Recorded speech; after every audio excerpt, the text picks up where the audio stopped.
Welcome to Bedtime Bible. Thank you for joining us in a relaxing and edifying journey to sleep. The Book of Exodus.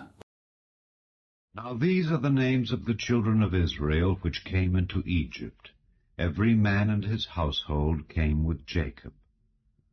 Reuben, Simeon, Levi, and Judah, Issachar, Zebulun, and Benjamin, Dan and Naphtali, Gad and Asher.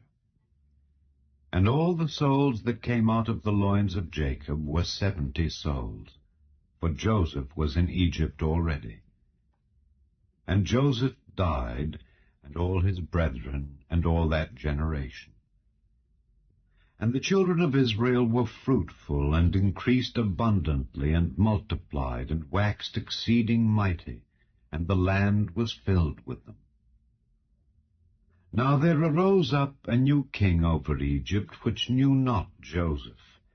And he said unto his people, Behold, the people of the children of Israel are more and mightier than we.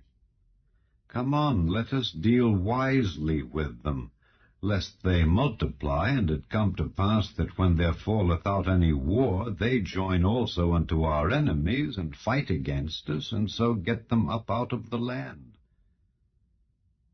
Therefore they did set over them taskmasters, to afflict them with their burdens. And they built for Pharaoh treasure cities, Pithom and Raamses. But the more they afflicted them, the more they multiplied and grew. And they were grieved because of the children of Israel. And the Egyptians made the children of Israel to serve with rigor, and they made their lives bitter with hard bondage, in mortar and in brick, and in all manner of service in the field. All their service wherein they made them serve was with rigor. And the king of Egypt spake to the Hebrew midwives, of which the name of the one was Shiphrah, and the name of the other Pua. And he said, When ye do the office of a midwife to the Hebrew women, and see them upon the stools, if it be a son, then ye shall kill him. But if it be a daughter, then she shall live. But the midwives feared God, and did not as the king of Egypt commanded them, but saved the men-children alive. And the king of Egypt called for the midwives, and said unto them, Why have ye done this thing, and have saved the men-children alive? And the midwives said unto Pharaoh, Because the Hebrew women are not as the Egyptian women, for they are lively, and are delivered ere the midwives come in unto them. Therefore God dealt well with the midwives, and the people multiplied and waxed very mighty. And it came to pass, because the midwives feared God, that he made them houses. And Pharaoh charged all his people, saying, Every son that is born ye shall cast into the river, and every daughter ye shall save alive. And there went a man of the house of Levi, and took to wife a daughter of Levi. And the woman conceived, and bare a son. And when she saw him that he was a goodly child, she hid him 3 months. And when she could not longer hide him, she took for him an ark of bulrushes, and daubed it with slime and with pitch, and put the child therein. And she laid it in the flags by the river's brink. And his sister stood afar off, to wit what would be done to him. And the daughter of Pharaoh came down to wash herself at the river, and her maidens walked along by the river's side. And when she saw the ark among the flags, she sent her maid to fetch it. And when she had opened it, she saw the child, and behold, the babe wept. And she had compassion on him, and said, This is one of the Hebrews' children. Then said his sister to Pharaoh's daughter, Shall I go and call to thee a nurse of the Hebrew women, that she may nurse the child for thee? And Pharaoh's daughter said to her, Go. And the maid went and called the child's mother. And Pharaoh's daughter said unto her, Take this child away and nurse it for me, and I will give thee thy wages. And the woman took the child and nursed it. And the child grew, and she brought him unto Pharaoh's daughter, and he became her son. And she called his name Moses. And she said, Because I drew him out of the water. And it came to pass in those days, when Moses was grown, that he went out unto his brethren, and looked on their burdens. And he spied an Egyptian smiting an Hebrew, one of his brethren. And he looked this way and that way, and when he saw that there was no man, he slew the Egyptian, and hid him in the sand. And when he went out the second day, behold, 2 men of the Hebrews strove together. And he said to him that did the wrong, Wherefore smitest thou thy fellow? And he said, Who made thee a prince and a judge over us? Intendest thou to kill me as thou killedst the Egyptian? And Moses feared and said, Surely this thing is known. Now when Pharaoh heard this thing, he sought to slay Moses. But Moses fled from the face of Pharaoh, and dwelt in the land of Midian. And he sat down by a well. Now the priest of Midian had 7 daughters, and they came and drew water, and filled the troughs to water their father's flock. And the shepherds came and drove them away. But Moses stood up and helped them, and watered their flock. And when they came to rule their father, he said, How is it that ye are come so soon today? And they said, An Egyptian delivered us out of the hand of the shepherds, and also drew water enough for us, and watered the flock. And he said unto his daughters, And where is he? Why is it that ye have left the man? Call him, that he may eat bread. And Moses was content to dwell with the man.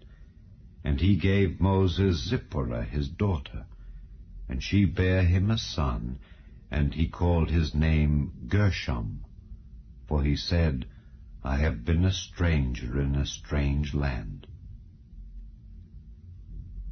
And it came to pass in process of time that the king of Egypt died, and the children of Israel sighed by reason of the bondage.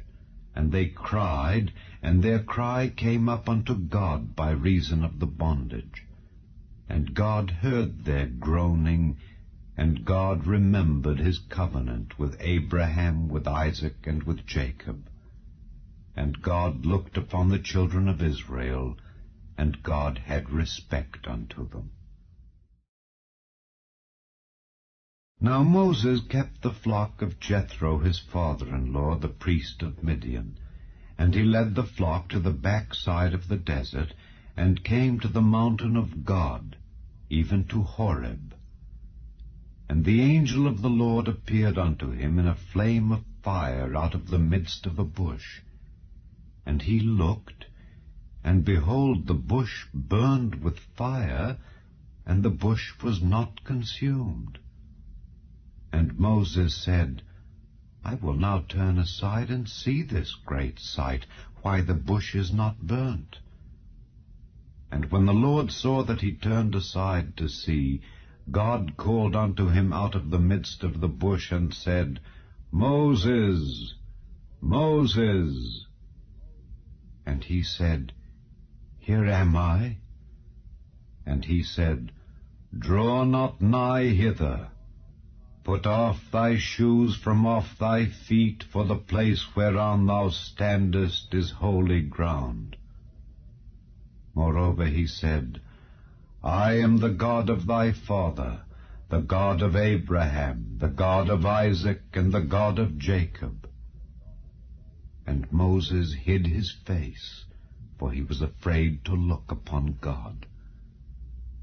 And the Lord said, I have surely seen the affliction of my people which are in Egypt, and have heard their cry by reason of their taskmasters, for I know their sorrows. And I am come down to deliver them out of the hand of the Egyptians, and to bring them up out of that land unto a good land and a large, unto a land flowing with milk and honey, unto the place of the Canaanites and the Hittites and the Amorites and the Perizzites and the Hivites and the Jebusites. Now therefore, behold, the cry of the children of Israel is come unto me, and I have also seen the oppression wherewith the Egyptians oppress them. Come now therefore, and I will send thee unto Pharaoh, that thou mayest bring forth my people the children of Israel out of Egypt. And Moses said unto God, Who am I that I should go unto Pharaoh, and that I should bring forth the children of Israel out of Egypt? And he said, Certainly I will be with thee, and this shall be a token unto thee that I have sent thee. When thou hast brought forth the people out of Egypt, ye shall serve God upon this mountain. And Moses said unto God, Behold, when I come unto the children of Israel, and shall say unto them, The God of your fathers hath sent me unto you, and they shall say to me, What is his name? What shall I say unto them? And God said unto Moses, I am that I am. And he said, Thus shalt thou say unto the children of Israel, I am hath sent me unto you. And God said moreover unto Moses, Thus shalt thou say unto the children of Israel, The Lord God of your fathers, the God of Abraham, the God of Isaac, and the God of Jacob, hath sent me unto you. This is my name forever, and this is my memorial unto all generations. Go and gather the elders of Israel together, and say unto them, The Lord God of your fathers, the God of Abraham, of Isaac, and of Jacob, appeared unto me, saying, I have surely visited you, and seen that which is done to you in Egypt. And I have said, I will bring you up out of the affliction of Egypt unto the land of the Canaanites, and the Hittites, and the Amorites, and the Perizzites, and the Hivites, and the Jebusites, unto a land flowing with milk and honey. And they shall hearken to thy voice. And thou shalt come, thou and the elders of Israel, unto the king of Egypt, and ye shall say unto him, The Lord God of the Hebrews hath met with us. And now let us go, we beseech thee, 3 days' journey into the wilderness, that we may sacrifice to the Lord our God. And I am sure that the king of Egypt will not let you go, no, not by a mighty hand. And I will stretch out my hand, and smite Egypt with all my wonders, which I will do in the midst thereof.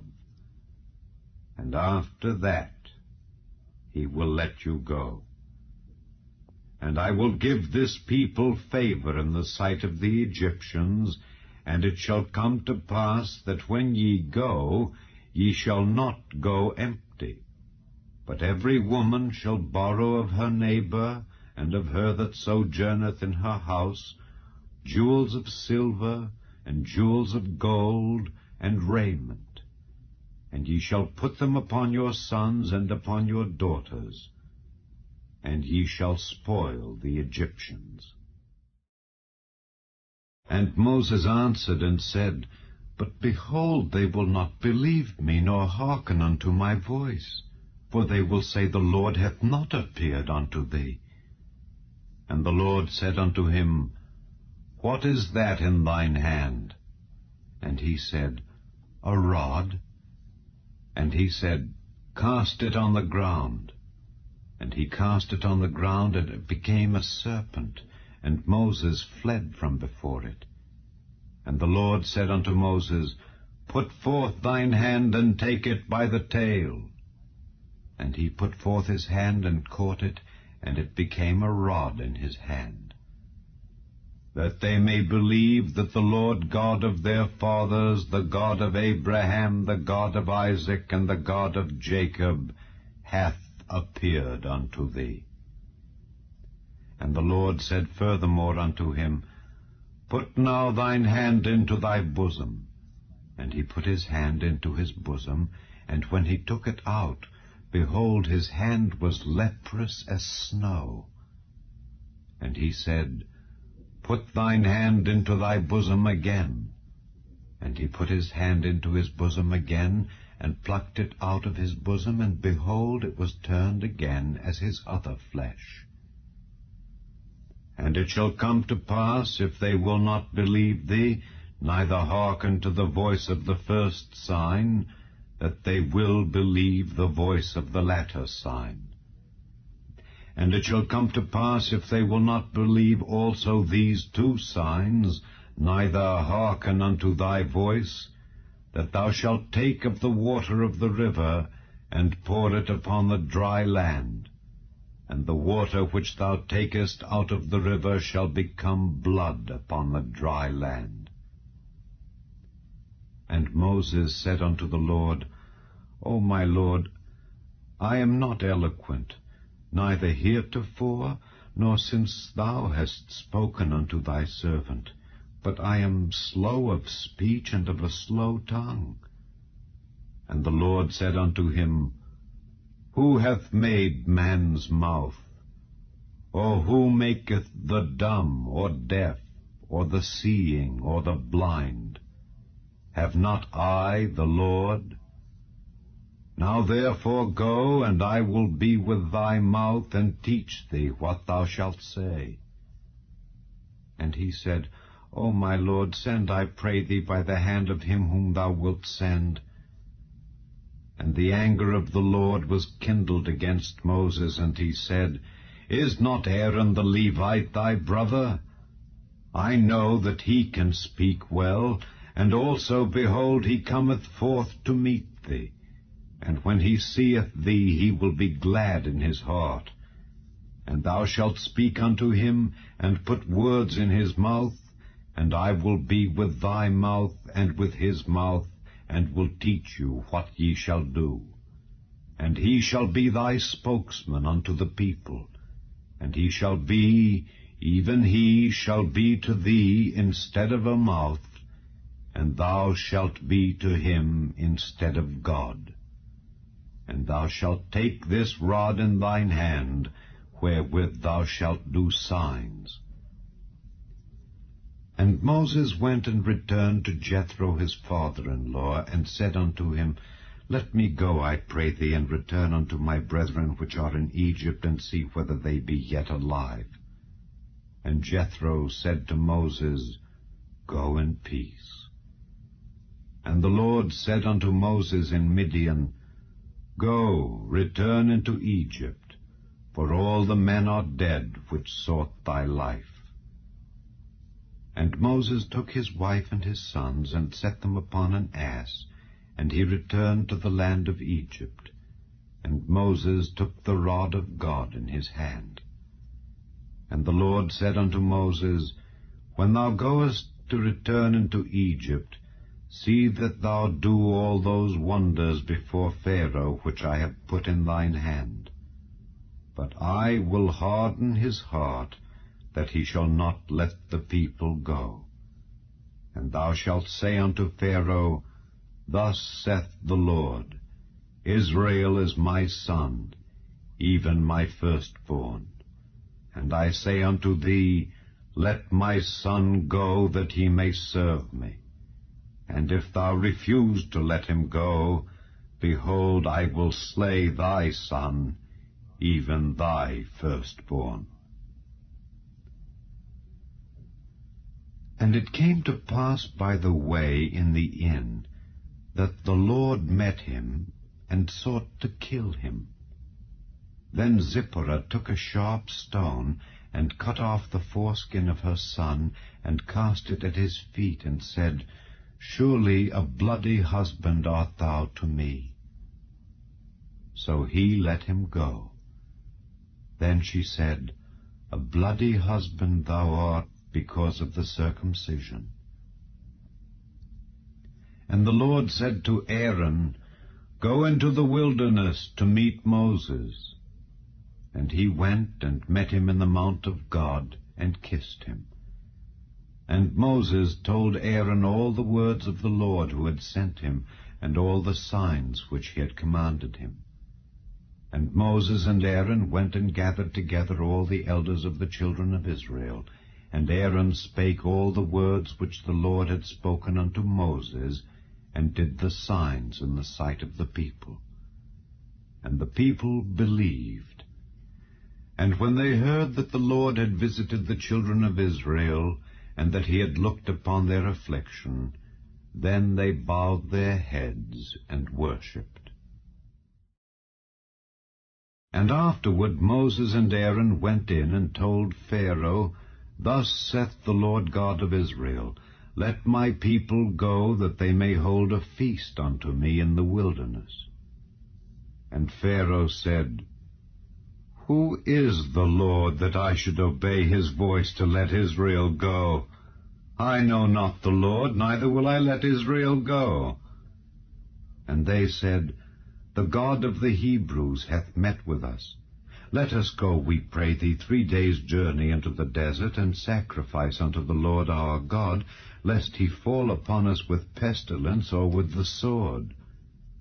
And the king of Egypt said unto them, Wherefore do ye, Moses and Aaron, let the people from their works? Get you unto your burdens. And Pharaoh said, Behold, the people of the land now are many, and ye make them rest from their burdens. And Pharaoh commanded the same day the taskmasters of the people and their officers, saying, Ye shall no more give the people straw to make brick as heretofore. Let them go and gather straw for themselves. And the tale of the bricks which they did make heretofore ye shall lay upon them. Ye shall not diminish aught thereof. For they be idle. Therefore they cry, saying, Let us go and sacrifice to our God.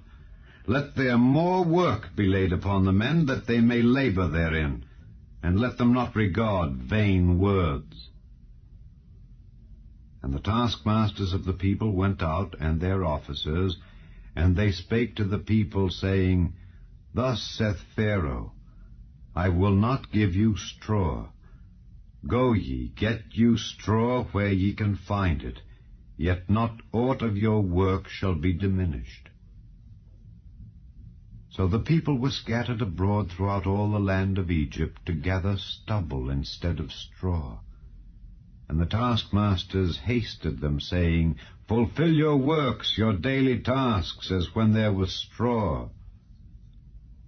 And the officers of the children of Israel, which Pharaoh's taskmasters had set over them, were beaten, and demanded, Wherefore have ye not fulfilled your task in making brick both yesterday and today as heretofore? Then the officers of the children of Israel came and cried unto Pharaoh, saying, Wherefore dealest thou thus with thy servants? There is no straw given unto thy servants, and they say to us, Make brick. And behold, thy servants are beaten. But the fault is in thine own people. But he said, Ye are idle, ye are idle. Therefore ye say, Let us go and do sacrifice to the Lord. Go therefore now and work. For there shall no straw be given you, yet shall ye deliver the tale of bricks.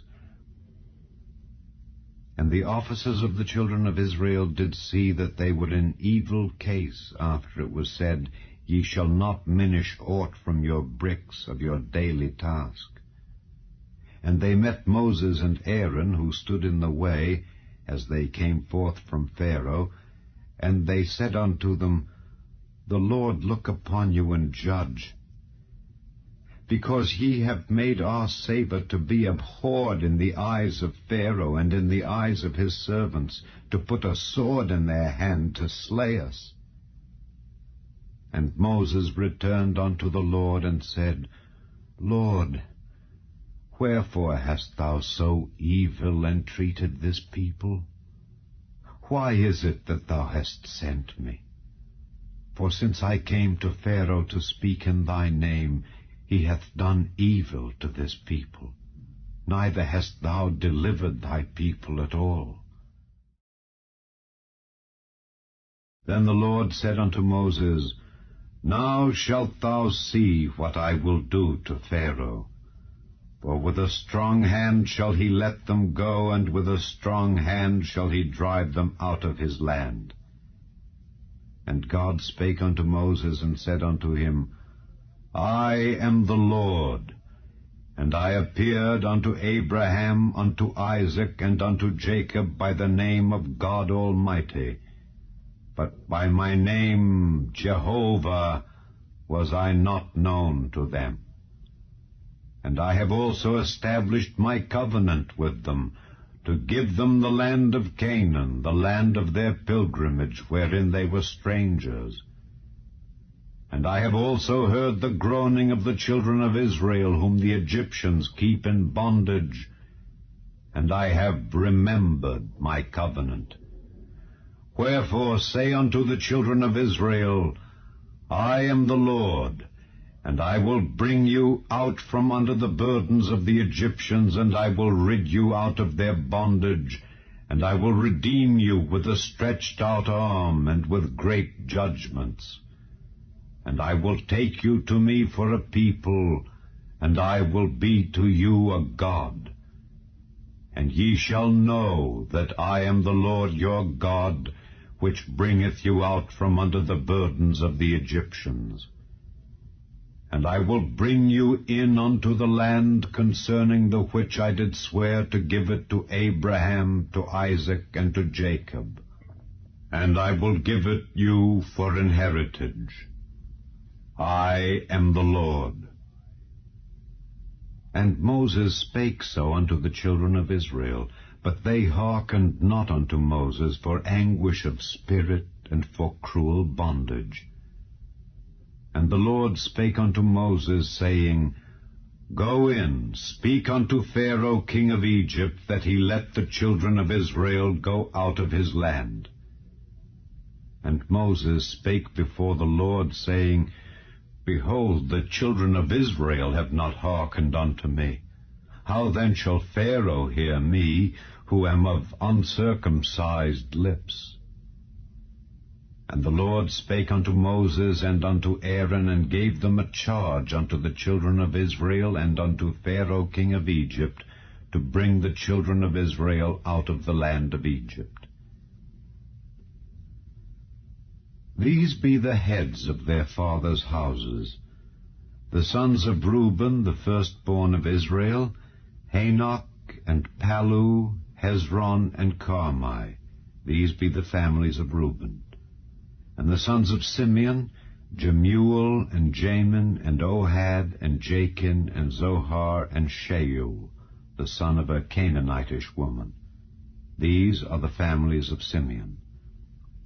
And these are the names of the sons of Levi according to their generations, Gershon, and Kohath, and Merari. And the years of the life of Levi were 137 years. The sons of Gershon, Libni and Shimei, according to their families.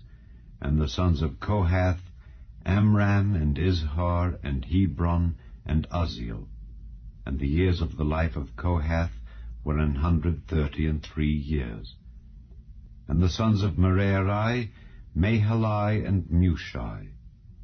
These are the families of Levi according to their generations. And Amram took him Jochebed, his father's sister, to wife, and she bare him Aaron and Moses. And the years of the life of Amram were 137 years. And the sons of Izhar, Korah, and Nepheg, and Zikri. And the sons of Uzziel, Mishael, and Elzaphan, and Zithri. And Aaron took him Elisheba, daughter of Amminadab, sister of Naashon, to wife.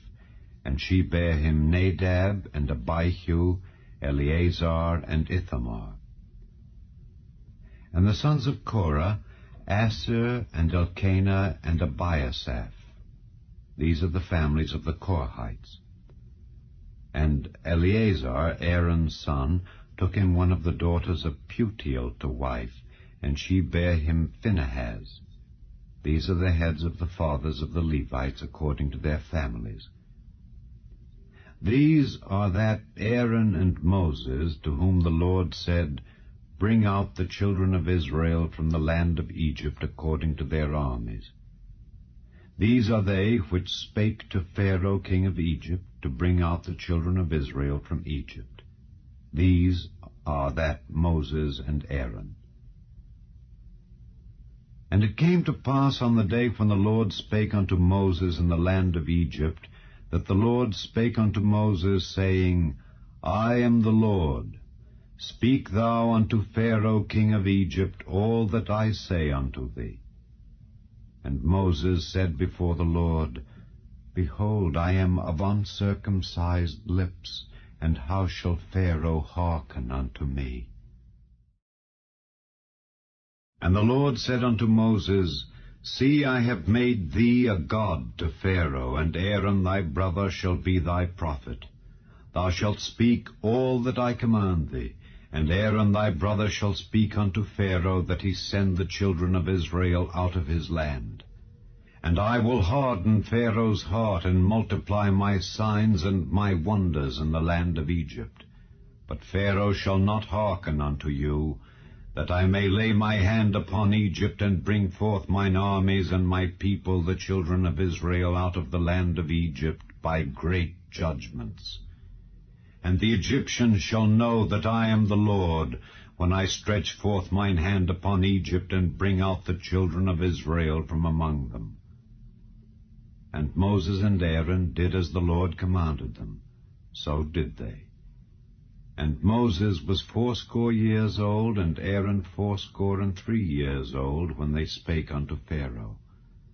And the Lord spake unto Moses and unto Aaron, saying, When Pharaoh shall speak unto you, saying, Show a miracle for you, then thou shalt say unto Aaron, Take thy rod, and cast it before Pharaoh, and it shall become a serpent.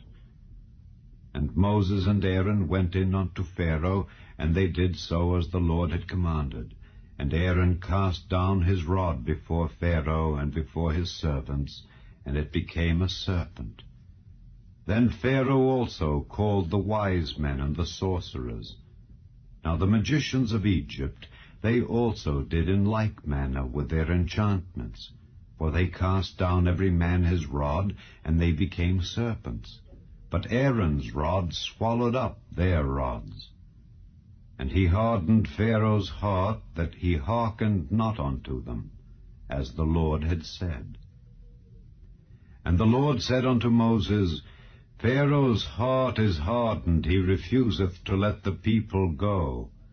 Get thee unto Pharaoh in the morning. Lo, he goeth out unto the water, and thou shalt stand by the river's brink against he come. And the rod which was turned to a serpent shalt thou take in thine hand. And thou shalt say unto him, The Lord God of the Hebrews hath sent me unto thee, saying, Let my people go, that they may serve me in the wilderness. And behold, hitherto thou wouldest not hear. Thus saith the Lord, In this thou shalt know that I am the Lord. Behold, I will smite with the rod that is in mine hand upon the waters which are in the river, and they shall be turned to blood, and the fish that is in the river shall die, and the river shall stink, and the Egyptians shall loathe to drink of the water of the river. And the Lord spake unto Moses, Say unto Aaron, Take thy rod, and stretch out thine hand upon the waters of Egypt, upon their streams, upon their rivers, and upon their ponds, and upon all their pools of water, that they may become blood, and that there may be blood throughout all the land of Egypt, both in vessels of wood and in vessels of stone. And Moses and Aaron did so as the Lord commanded. And he lifted up the rod and smote the waters that were in the river in the sight of Pharaoh and in the sight of his servants, and all the waters that were in the river were turned to blood, and the fish that was in the river died, and the river stank, and the Egyptians could not drink of the water of the river, and there was blood throughout all the land of Egypt. And the magicians of Egypt did so with their enchantments. And Pharaoh's heart was hardened, neither did he hearken unto them, as the Lord had said. And Pharaoh turned and went into his house, neither did he set his heart to this also. And all the Egyptians digged round about the river for water to drink, for they could not drink of the water of the river. And 7 days were fulfilled after that the Lord had smitten the river. And the Lord spake unto Moses, Go unto Pharaoh, and say unto him, Thus saith the Lord, Let my people go, that they may serve me. And if thou refuse to let them go, behold, I will smite all thy borders with frogs, and the river shall bring forth frogs abundantly, which shall go up and come into thine house, and into thy bedchamber, and upon thy bed, and into the house of thy servants, and upon thy people, and into thine ovens, and into thy kneading troughs. And the frogs shall come up both on thee, and upon thy people, and upon all thy servants. And the Lord spake unto Moses, Say unto Aaron, Stretch forth thine hand with thy rod over the streams, over the rivers, and over the ponds, and cause frogs to come up upon the land of Egypt. And Aaron stretched out his hand over the waters of Egypt, and the frogs came up and covered the land of Egypt. And the magicians did so with their enchantments, and brought up frogs upon the land of Egypt. Then Pharaoh called for Moses and Aaron, and said, Entreat the Lord that he may take away the frogs from me and from my people, and I will let the people go, that they may do sacrifice unto the Lord. And Moses said unto Pharaoh, Glory over me. When shall I entreat for thee, and for thy servants, and for thy people, to destroy the frogs from thee and thy houses, that they may remain in the river only? And he said, Tomorrow. And he said, Be it according to thy word, that thou mayest know that there is none like unto the Lord our God. And the frogs shall depart from thee, and from thy houses, and from thy servants, and from thy people. They shall remain in the river only. And Moses and Aaron went out from Pharaoh, and Moses cried unto the Lord because of the frogs which he had brought against Pharaoh. And the Lord did according to the word of Moses, and the frogs died out of the houses, out of the villages, and out of the fields. And they gathered them together upon heaps, and the land stank. But when Pharaoh saw that there was respite, he hardened his heart, and hearkened not unto them, as the Lord had said. And the Lord said unto Moses, Say unto Aaron, Stretch out thy rod, and smite the dust of the land, that it may become lice throughout all the land of Egypt. And they did so. For Aaron stretched out his hand with his rod, and smote the dust of the earth, and it became lice in man and in beast. All the dust of the land became lice throughout all the land of Egypt. And the magicians did so with their enchantments to bring forth lice, but they could not. So there were lice upon man and upon beast. Then the magicians said unto Pharaoh, This is the finger of God. And Pharaoh's heart was hardened, and he hearkened not unto them, as the Lord had said. And the Lord said unto Moses, Rise up early in the morning, and stand before Pharaoh. Lo, he cometh forth to the water. And say unto him, Thus saith the Lord, Let my people go, that they may serve me. Else, if thou wilt not let my people go, behold, I will send swarms of flies upon thee, and upon thy servants, and upon thy people, and into thy houses. And the houses of the Egyptians shall be full of swarms of flies, and also the ground whereon they are. And I will sever in that day the land of Goshen, in which my people dwell, that no swarms of flies shall be there, to the end thou mayest know that I am the Lord in the midst of the earth. And I will put a division between my people and thy people. Tomorrow shall this sign be. And the Lord did so. And there came a grievous swarm of flies into the house of Pharaoh, and into his servants' houses, and into all the land of Egypt. The land was corrupted by reason of the swarm of flies. And Pharaoh called for Moses and for Aaron, and said, Go ye, sacrifice to your God in the land. And Moses said, It is not meet so to do, for we shall sacrifice the abomination of the Egyptians to the Lord our God. Lo, shall we sacrifice the abomination of the Egyptians before their eyes? And will they not stone us? We will go 3 days' journey into the wilderness, and sacrifice to the Lord our God, as he shall command us. And Pharaoh said, I will let you go, that ye may sacrifice to the Lord your God in the wilderness. Only ye shall not go very far away. Entreat for me. And Moses said, Behold, I go out from thee, and I will entreat the Lord that the swarms of flies may depart from Pharaoh, from his servants, and from his people tomorrow.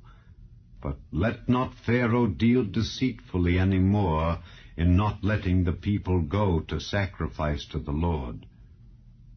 And Moses went out from Pharaoh, and entreated the Lord. And the Lord did according to the word of Moses, and he removed the swarms of flies from Pharaoh, from his servants, and from his people. There remained not one. And Pharaoh hardened his heart at this time also, neither would he let the people go. Then the Lord said unto Moses, Go in unto Pharaoh, and tell him, Thus saith the Lord God of the Hebrews, Let my people go, that they may serve me.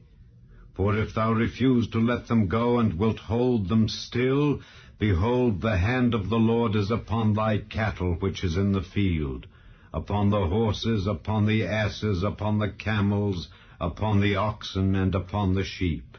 There shall be a very grievous murrain. And the Lord shall sever between the cattle of Israel and the cattle of Egypt, and there shall nothing die of all that is the children's of Israel. And the Lord appointed a set time, saying, Tomorrow the Lord shall do this thing in the land. And the Lord did that thing on the morrow, and all the cattle of Egypt died, but of the cattle of the children of Israel died not one. And Pharaoh sent, and behold, there was not one of the cattle of the Israelites dead. And the heart of Pharaoh was hardened, and he did not let the people go. And the Lord said unto Moses and unto Aaron, Take to you handfuls of ashes of the furnace, and let Moses sprinkle it toward the heaven in the sight of Pharaoh, and it shall become small dust in all the land of Egypt, and shall be a boil breaking forth with blains upon man and upon beast throughout all the land of Egypt. And they took ashes of the furnace, and stood before Pharaoh, and Moses sprinkled it up toward heaven, and it became a boil breaking forth with blains upon man and upon beast. And the magicians could not stand before Moses because of the boils, for the boil was upon the magicians and upon all the Egyptians. And the Lord hardened the heart of Pharaoh, and he hearkened not unto them, as the Lord had spoken unto Moses. And the Lord said unto Moses, Rise up early in the morning, and stand before Pharaoh, and say unto him, Thus saith the Lord God of the Hebrews, Let my people go, that they may serve me. For I will at this time send all my plagues upon thine heart, and upon thy servants, and upon thy people, that thou mayest know that there is none like me in all the earth. For now I will stretch out my hand, that I may smite thee and thy people with pestilence, and thou shalt be cut off from the earth. And in very deed, for this cause have I raised thee up, for to show in thee my power, and that my name may be declared throughout all the earth. As yet exaltest thou thyself against my people, that thou wilt not let them go?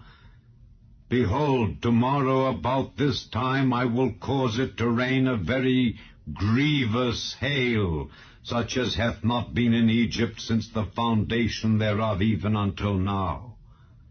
Send therefore now, and gather thy cattle and all that thou hast in the field, for upon every man and beast which shall be found in the field, and shall not be brought home, the hail shall come down upon them, and they shall die. He that feared the word of the Lord among the servants of Pharaoh made his servants and his cattle flee into the houses, and he that regarded not the word of the Lord left his servants and his cattle in the field. And the Lord said unto Moses, Stretch forth thine hand toward heaven, that there may be hail in all the land of Egypt, upon man and upon beast, and upon every herb of the field throughout the land of Egypt. And Moses stretched forth his rod toward heaven, and the Lord sent thunder and hail, and the fire ran along upon the ground, and the Lord rained hail upon the land of Egypt. So there was hail and fire mingled with the hail, very grievous, such as there was none like it in all the land of Egypt since it became a nation. And the hail smote throughout all the land of Egypt all that was in the field, both man and beast. And the hail smote every herb of the field, and brake every tree of the field. Only in the land of Goshen, where the children of Israel were, was there no hail. And Pharaoh sent and called for Moses and Aaron, and said unto them, I have sinned this time. The Lord is righteous, and I and my people are wicked. Entreat the Lord, for it is enough, that there be no more mighty thunderings and hail, and I will let you go, and ye shall stay no longer. And Moses said unto him, As soon as I am gone out of the city, I will spread abroad my hands unto the Lord, and the thunder shall cease, neither shall there be any more hail, that thou mayest know how that the earth is the Lord's. But as for thee and thy servants, I know that ye will not yet fear the Lord God. And the flax and the barley was smitten, for the barley was in the ear, and the flax was bold. But the wheat and the rye were not smitten, for they were not grown up. And Moses went out of the city from Pharaoh, and spread abroad his hands unto the Lord. And the thunders and hail ceased, and the rain was not poured upon the earth. And when Pharaoh saw that the rain and the hail and the thunders were ceased, he sinned yet more, and hardened his heart, he and his servants. And the heart of Pharaoh was hardened, neither would he let the children of Israel go, as the Lord had spoken by Moses. And the Lord said unto Moses, Go in unto Pharaoh, for I have hardened his heart and the heart of his servants, that I might show these my signs before him, and that thou mayest tell in the ears of thy son and of thy son's son what things I have wrought in Egypt, and my signs which I have done among them, that ye may know how that I am the Lord. And Moses and Aaron came in unto Pharaoh, and said unto him, Thus saith the Lord God of the Hebrews, How long wilt thou refuse to humble thyself before me? Let my people go, that they may serve me. Else, if thou refuse to let my people go, behold, tomorrow will I bring the locusts into thy coast, and they shall cover the face of the earth, that one cannot be able to see the earth. And they shall eat the residue of that which is escaped, which remaineth unto you from the hail, and shall eat every tree which groweth for you out of the field. And they shall fill thy houses, and the houses of all thy servants, and the houses of all the Egyptians, which neither thy fathers nor thy fathers' fathers have seen since the day that they were upon the earth unto this day. And he turned himself and went out from Pharaoh. And Pharaoh's servants said unto him, How long shall this man be a snare unto us? Let the men go, that they may serve the Lord their God. Knowest thou not yet that Egypt is destroyed? And Moses and Aaron were brought again unto Pharaoh, and he said unto them, Go, serve the Lord your God. But who are they that shall go? And Moses said, We will go with our young and with our old, with our sons and with our daughters, with our flocks and with our herds will we go, for we must hold a feast unto the Lord. And he said unto them, Let the Lord be so with you as I will let you go and your little ones. Look to it, for evil is before you. Not so. Go now, ye that are men, and serve the Lord, for that ye did desire. And they were driven out from Pharaoh's presence. And the Lord said unto Moses, Stretch out thine hand over the land of Egypt for the locusts, that they may come up upon the land of Egypt, and eat every herb of the land, even all that the hail hath left. And Moses stretched forth his rod over the land of Egypt, and the Lord brought an east wind upon the land all that day and all that night. And when it was morning, the east wind brought the locusts. And the locusts went up over all the land of Egypt, and rested in all the coasts of Egypt. Very grievous were they. Before them there were no such locusts as they, neither after them shall be such. For they covered the face of the whole earth, so that the land was darkened. And they did eat every herb of the land, and all the fruit of the trees which the hail had left. And there remained not any green thing in the trees, or in the herbs of the field, through all the land of Egypt.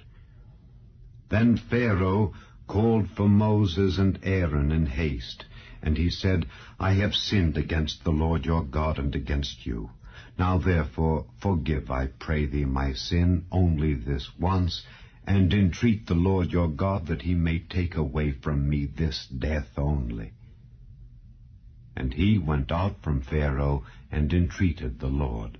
And the Lord turned a mighty strong west wind, which took away the locusts, and cast them into the Red Sea. There remained not one locust in all the coasts of Egypt. But the Lord hardened Pharaoh's heart, so that he would not let the children of Israel go. And the Lord said unto Moses, Stretch out thine hand toward heaven, that there may be darkness over the land of Egypt, even darkness which may be felt. And Moses stretched forth his hand toward heaven, and there was a thick darkness in all the land of Egypt 3 days. They saw not one another, neither rose any from his place for 3 days. But all the children of Israel had light in their dwellings. And Pharaoh called unto Moses, and said, Go ye, serve the Lord, only let your flocks and your herds be stayed. Let your little ones also go with you. And Moses said, Thou must give us also sacrifices and burnt offerings, that we may sacrifice unto the Lord our God. Our cattle also shall go with us. There shall not an hoof be left behind, for thereof must we take to serve the Lord our God. And we know not with what we must serve the Lord until we come thither. But the Lord hardened Pharaoh's heart, and he would not let them go. And Pharaoh said unto him, Get thee from me. Take heed to thyself, see my face no more, for in that day thou seest my face, thou shalt die. And Moses said, Thou hast spoken well.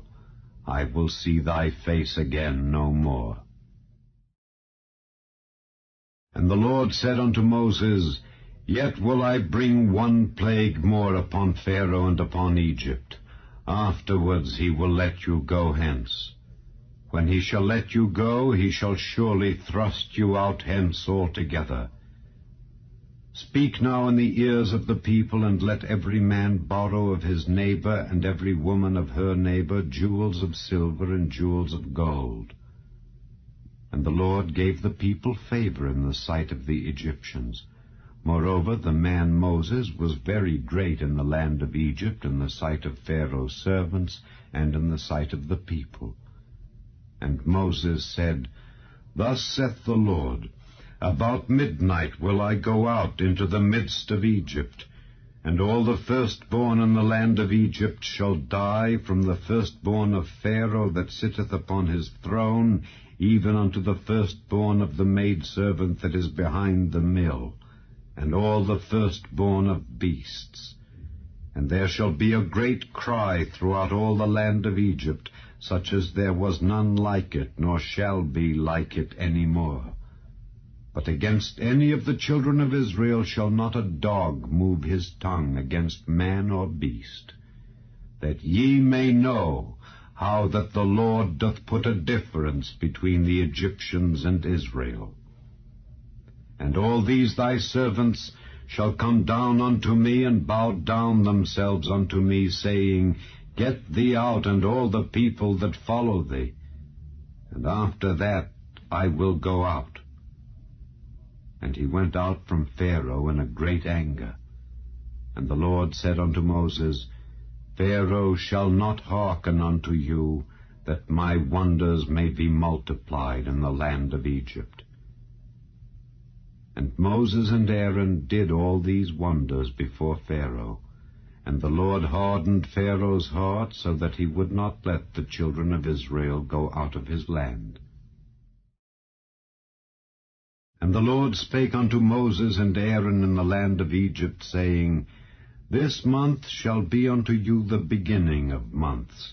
It shall be the first month of the year to you.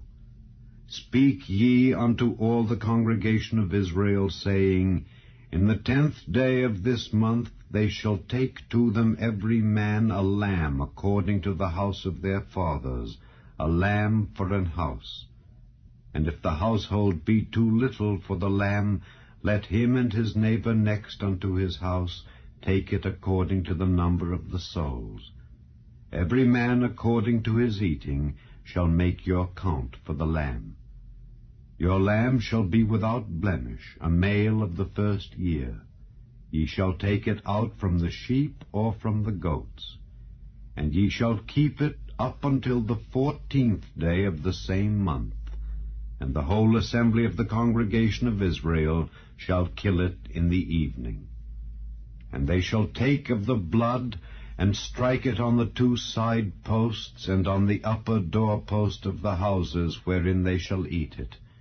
And they shall eat the flesh in that night, roast with fire, and unleavened bread, and with bitter herbs they shall eat it. Eat not of it raw, nor sodden at all with water, but roast with fire, his head with his legs, and with the purtenance thereof. And ye shall let nothing of it remain until the morning, and that which remaineth of it until the morning ye shall burn with fire. And thus shall ye eat it, with your loins girded, your shoes on your feet, and your staff in your hand, and ye shall eat it in haste. It is the Lord's Passover. For I will pass through the land of Egypt this night, and will smite all the firstborn in the land of Egypt, both man and beast. And against all the gods of Egypt I will execute judgment. I am the Lord. and the blood shall be to you for a token upon the houses where ye are. And when I see the blood, I will pass over you, and the plague shall not be upon you to destroy you when I smite the land of Egypt. And this day shall be unto you for a memorial, and ye shall keep it a feast to the Lord throughout your generations. Ye shall keep it a feast by an ordinance forever. 7 days shall ye eat unleavened bread. Even the first day ye shall put away leaven out of your houses. For whosoever eateth leavened bread from the first day until the 7th day, that soul shall be cut off from Israel. And in the first day there shall be an holy convocation, and in the 7th day there shall be an holy convocation to you. No manner of work shall be done in them, save that which every man must eat, that only may be done of you. And ye shall observe the feast of unleavened bread, for in this selfsame day have I brought your armies out of the land of Egypt. Therefore shall ye observe this day in your generations by an ordinance forever. In the 1st month, on the 14th day of the month, at even, ye shall eat unleavened bread until the 21st day of the month at even. 7 days shall there be no leaven found in your houses. For whosoever eateth that which is leavened, even that soul shall be cut off from the congregation of Israel, whether he be a stranger or born in the land. Ye shall eat nothing leavened. In all your habitations shall ye eat unleavened bread. Then Moses called for all the elders of Israel, and said unto them, Draw out and take you a lamb according to your families, and kill the Passover. And ye shall take a bunch of hyssop, and dip it in the blood that is in the basin, and strike the lintel and the 2 side posts with the blood that is in the basin. And none of you shall go out at the door of his house until the morning. For the Lord will pass through to smite the Egyptians. And when he seeth the blood upon the lintel and on the 2 side posts, the Lord will pass over the door, and will not suffer the destroyer to come in unto your houses to smite you. And ye shall observe this thing for an ordinance to thee and to thy sons forever. And it shall come to pass, when ye be come to the land which the Lord will give you, according as he hath promised, that ye shall keep this service. And it shall come to pass, when your children shall say unto you, What mean ye by this service? That ye shall say, It is the sacrifice of the Lord's Passover, who passed over the houses of the children of Israel in Egypt, when he smote the Egyptians and delivered our houses. And the people bowed the head and worshipped. And the children of Israel went away, and did as the Lord had commanded Moses and Aaron. So did they.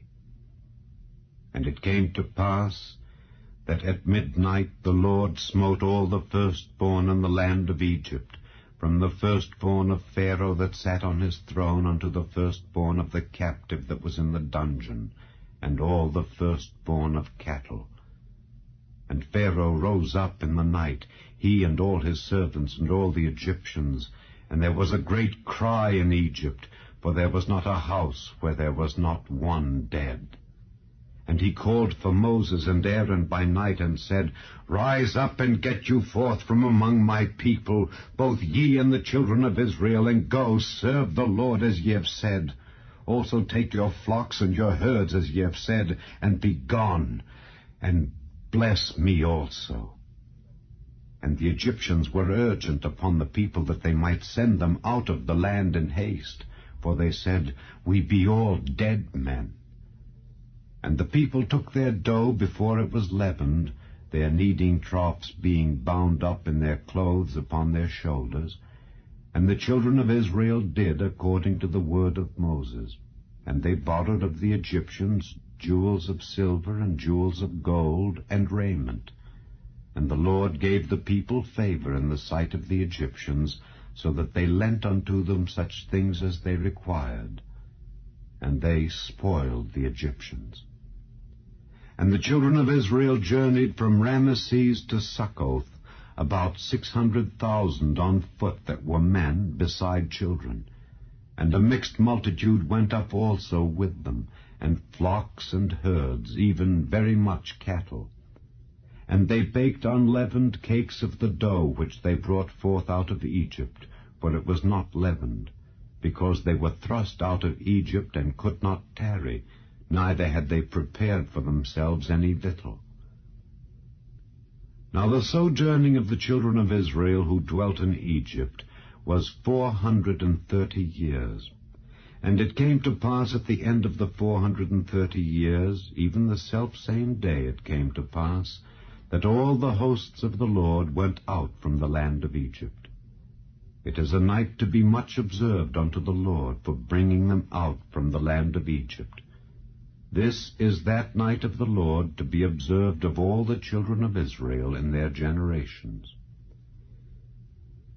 And the Lord said unto Moses and Aaron, This is the ordinance of the Passover. There shall no stranger eat thereof.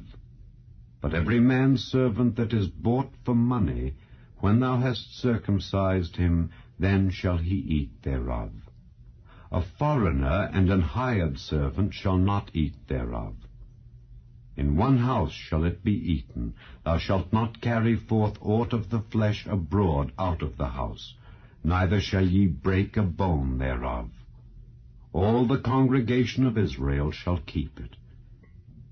And when a stranger shall sojourn with thee, and will keep the Passover to the Lord, let all his males be circumcised, and then let him come near and keep it. And he shall be as one that is born in the land. For no uncircumcised person shall eat thereof. One law shall be to him that is home-born, and unto the stranger that sojourneth among you. Thus did all the children of Israel as the Lord commanded Moses and Aaron, so did they. And it came to pass the selfsame day that the Lord did bring the children of Israel out of the land of Egypt by their armies. And the Lord spake unto Moses, saying, Sanctify unto me all the firstborn, whatsoever openeth the womb among the children of Israel, both of man and of beast. It is mine. And Moses said unto the people, Remember this day in which ye came out from Egypt, out of the house of bondage, for by strength of hand the Lord brought you out from this place. There shall no leavened bread be eaten. This day came ye out in the month Abib. And it shall be, when the Lord shall bring thee into the land of the Canaanites, and the Hittites, and the Amorites, and the Hivites, and the Jebusites, which he sware unto thy fathers to give thee, a land flowing with milk and honey, that thou shalt keep this service in this month. 7 days thou shalt eat unleavened bread, and in the 7th day shall be a feast to the Lord. Unleavened bread shall be eaten 7 days, and there shall no leavened bread be seen with thee, neither shall there be leaven seen with thee in all thy quarters. And thou shalt show thy son in that day, saying, This is done because of that which the Lord did unto me when I came forth out of Egypt. And it shall be for a sign unto thee upon thine hand, and for a memorial between thine eyes, that the Lord's law may be in thy mouth. For with a strong hand hath the Lord brought thee out of Egypt. Thou shalt therefore keep this ordinance in his season from year to year. And it shall be, when the Lord shall bring thee into the land of the Canaanites, as he sware unto thee and to thy fathers, and shall give it thee, that thou shalt set apart unto the Lord all that openeth the matrix, and every firstling that cometh of a beast which thou hast. the males shall be the Lord's. And every firstling of an ass thou shalt redeem with a lamb, and if thou wilt not redeem it, then thou shalt break his neck. And all the firstborn of man among thy children shalt thou redeem. And it shall be, when thy son asketh thee in time to come, saying, What is this? That thou shalt say unto him, By strength of hand the Lord brought us out from Egypt, from the house of bondage. And it came to pass, when Pharaoh would hardly let us go, that the Lord slew all the firstborn in the land of Egypt, both the firstborn of man and the firstborn of beast. Therefore I sacrifice to the Lord all that openeth the matrix, being males. But all the firstborn of my children I redeem. And it shall be for a token upon thine hand, and for frontlets between thine eyes. For by strength of hand the Lord brought us forth out of Egypt.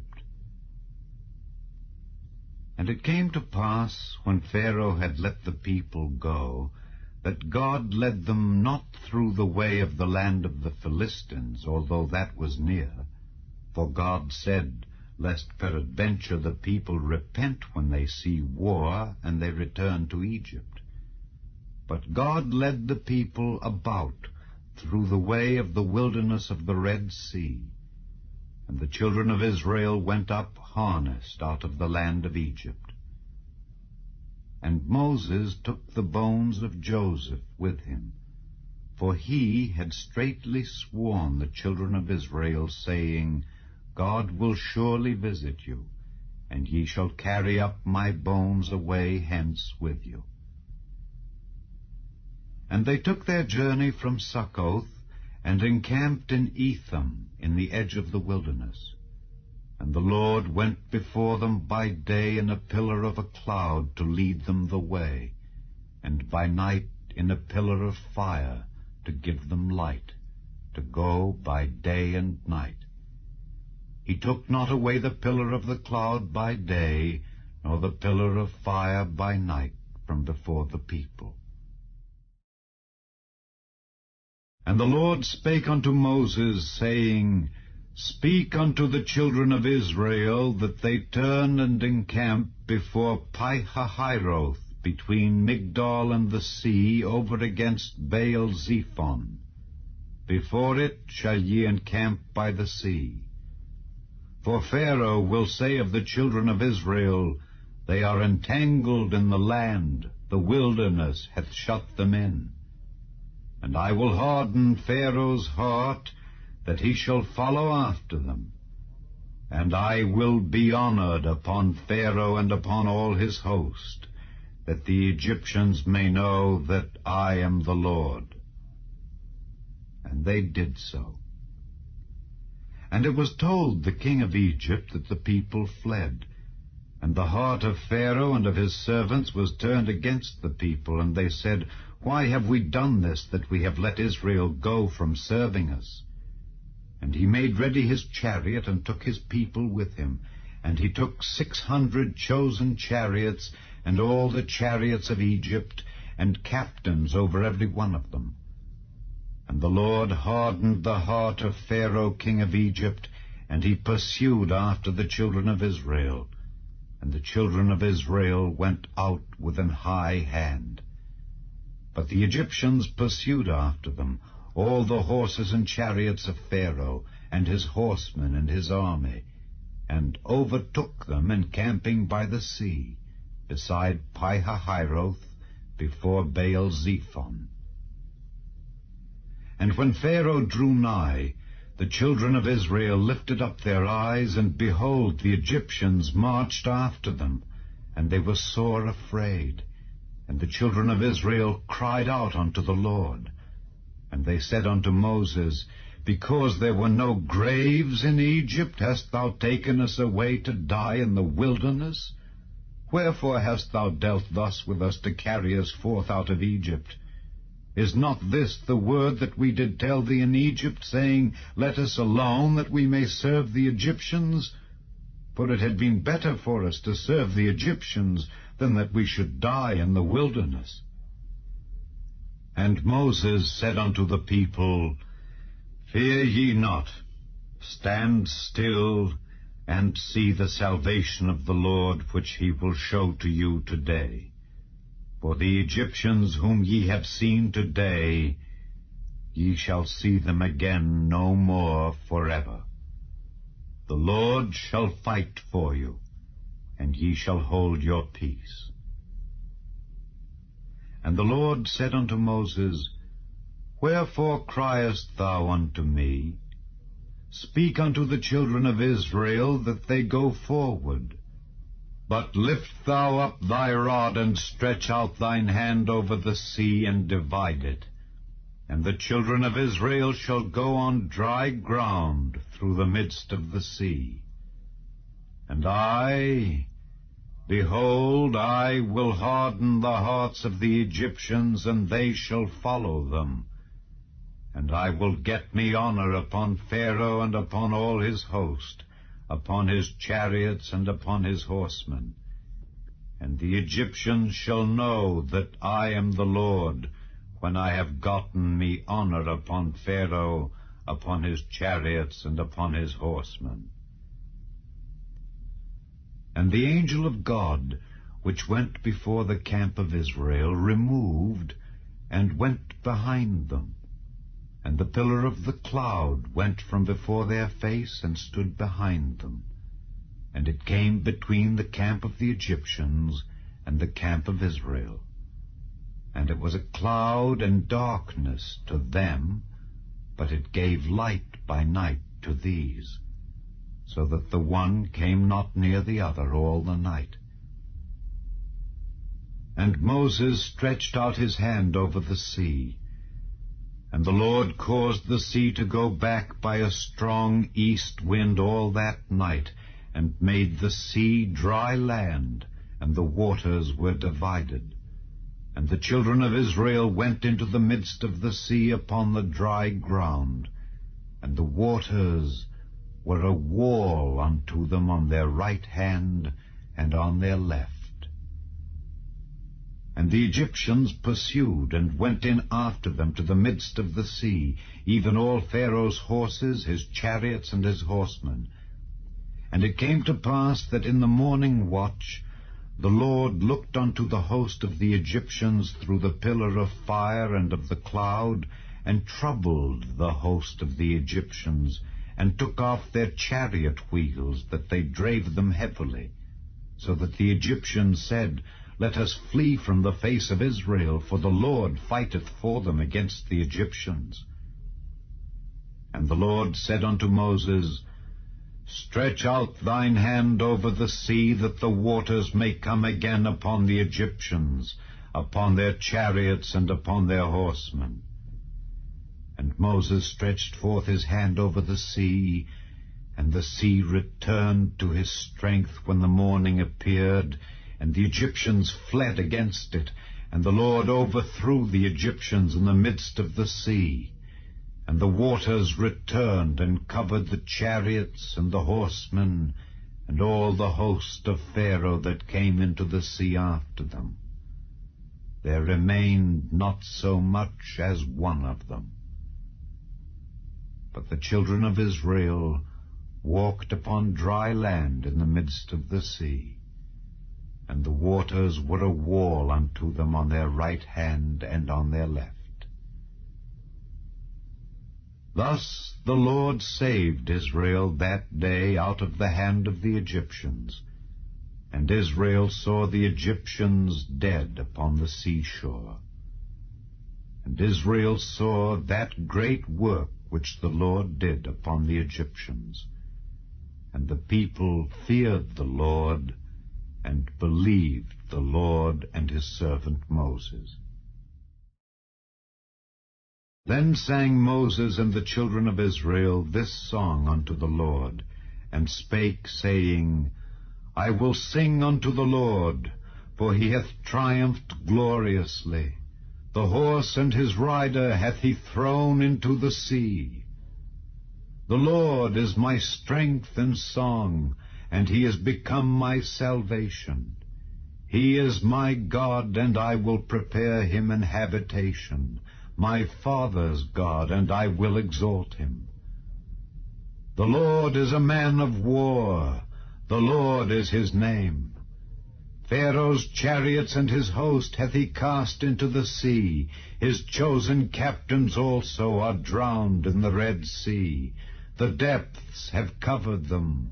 They sank into the bottom as a stone. Thy right hand, O Lord, is become glorious in power. Thy right hand, O Lord, hath dashed in pieces the enemy. And in the greatness of thine excellency thou hast overthrown them that rose up against thee. Thou sentest forth thy wrath, which consumed them as stubble. And with the blast of thy nostrils the waters were gathered together.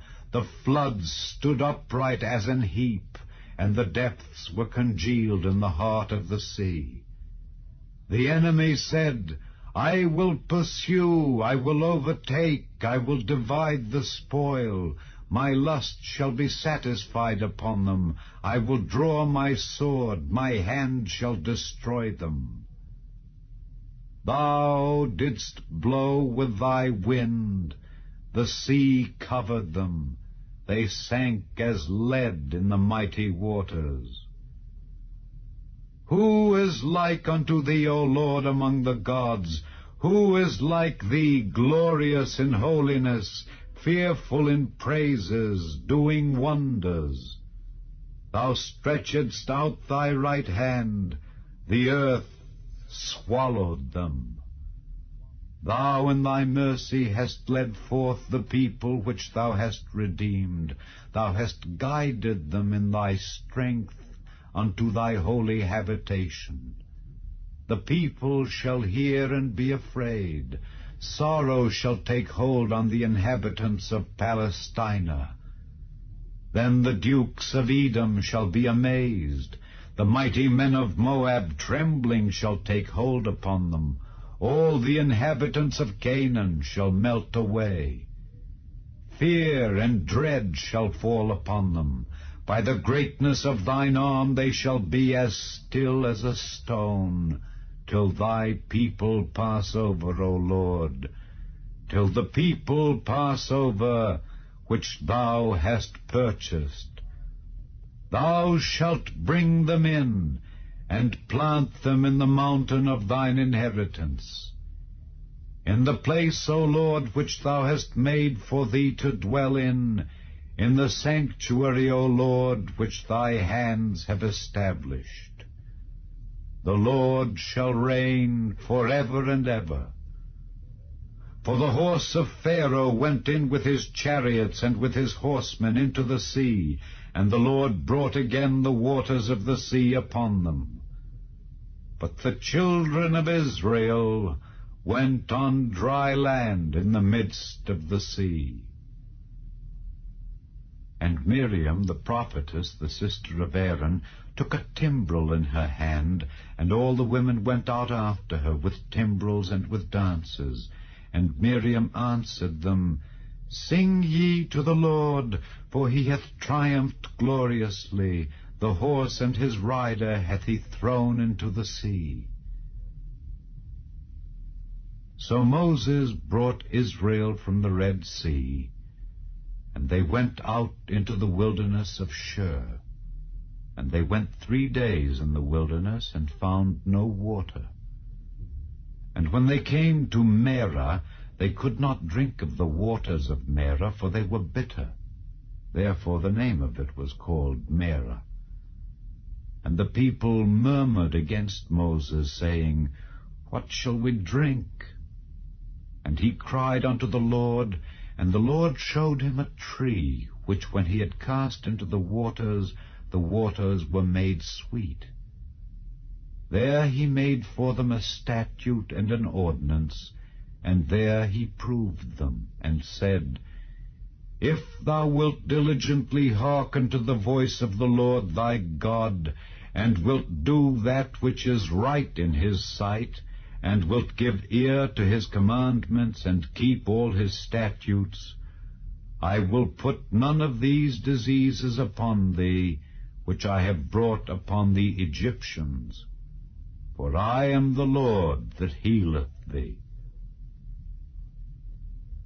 And they came to Elim, where were 12 wells of water, and 70 palm trees. And they encamped there by the waters. And they took their journey from Elim, and all the congregation of the children of Israel came unto the wilderness of Sin, which is between Elim and Sinai, on the 15th day of the 2nd month after their departing out of the land of Egypt. And the whole congregation of the children of Israel murmured against Moses and Aaron in the wilderness. And the children of Israel said unto them, Would to God we had died by the hand of the Lord in the land of Egypt, when we sat by the flesh pots, and when we did eat bread to the full. For ye have brought us forth into this wilderness to kill this whole assembly with hunger. Then said the Lord unto Moses, Behold, I will rain bread from heaven for you, and the people shall go out and gather a certain rate every day, that I may prove them whether they will walk in my law or no. And it shall come to pass that on the 6th day they shall prepare that which they bring in, and it shall be twice as much as they gather daily. And Moses and Aaron said unto all the children of Israel, At even then ye shall know that the Lord hath brought you out from the land of Egypt. And in the morning then ye shall see the glory of the Lord, for that he heareth your murmurings against the Lord. And what are we that ye murmur against us? And Moses said, This shall be, when the Lord shall give you in the evening flesh to eat, and in the morning bread to the full, for that the Lord heareth your murmurings which ye murmur against him. And what are we? Your murmurings are not against us, but against the Lord. And Moses spake unto Aaron, Say unto all the congregation of the children of Israel, Come near before the Lord, for he hath heard your murmurings. And it came to pass, as Aaron spake unto the whole congregation of the children of Israel, that they looked toward the wilderness, and behold, the glory of the Lord appeared in the cloud. And the Lord spake unto Moses, saying, I have heard the murmurings of the children of Israel. Speak unto them, saying, At even ye shall eat flesh, and in the morning ye shall be filled with bread, and ye shall know that I am the Lord your God. And it came to pass that at even the quails came up and covered the camp, and in the morning the dew lay round about the host. And when the dew that lay was gone up, behold, upon the face of the wilderness there lay a small round thing, as small as the hoarfrost on the ground. And when the children of Israel saw it, they said one to another, It is manna, for they wist not what it was. And Moses said unto them, This is the bread which the Lord hath given you to eat. This is the thing which the Lord hath commanded. Gather of it every man according to his eating, an omer for every man, according to the number of your persons. Take ye every man for them which are in his tents. And the children of Israel did so, and gathered, some more, some less. And when they did meet it with an omer, he that gathered much had nothing over, and he that gathered little had no lack. They gathered every man according to his eating. And Moses said, Let no man leave of it till the morning. Notwithstanding, they hearkened not unto Moses, but some of them left of it until the morning, and it bred worms and stank. And Moses was wroth with them. And they gathered it every morning, every man according to his eating. And when the sun waxed hot, it melted. And it came to pass that on the 6th day they gathered twice as much bread, 2 omers for 1 man. And all the rulers of the congregation came and told Moses.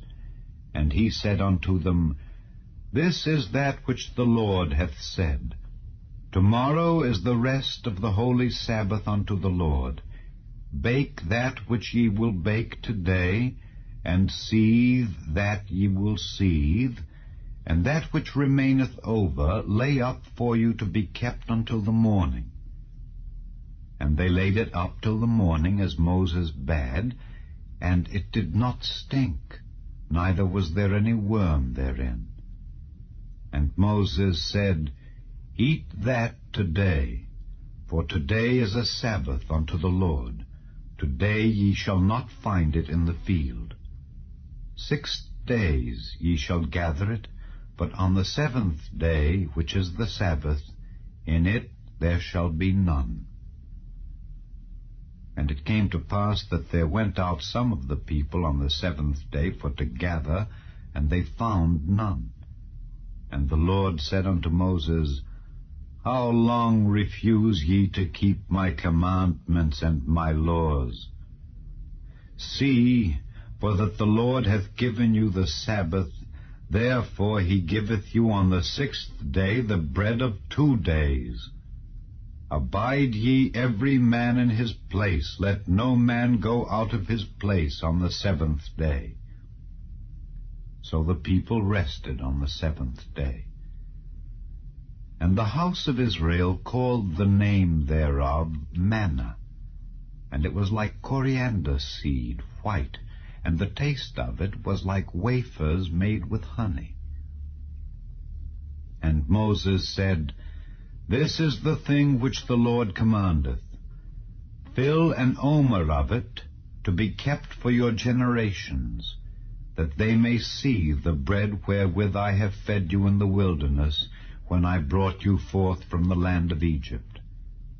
And Moses said unto Aaron, Take a pot, and put an omer full of manna therein, and lay it up before the Lord, to be kept for your generations. As the Lord commanded Moses, so Aaron laid it up before the testimony, to be kept.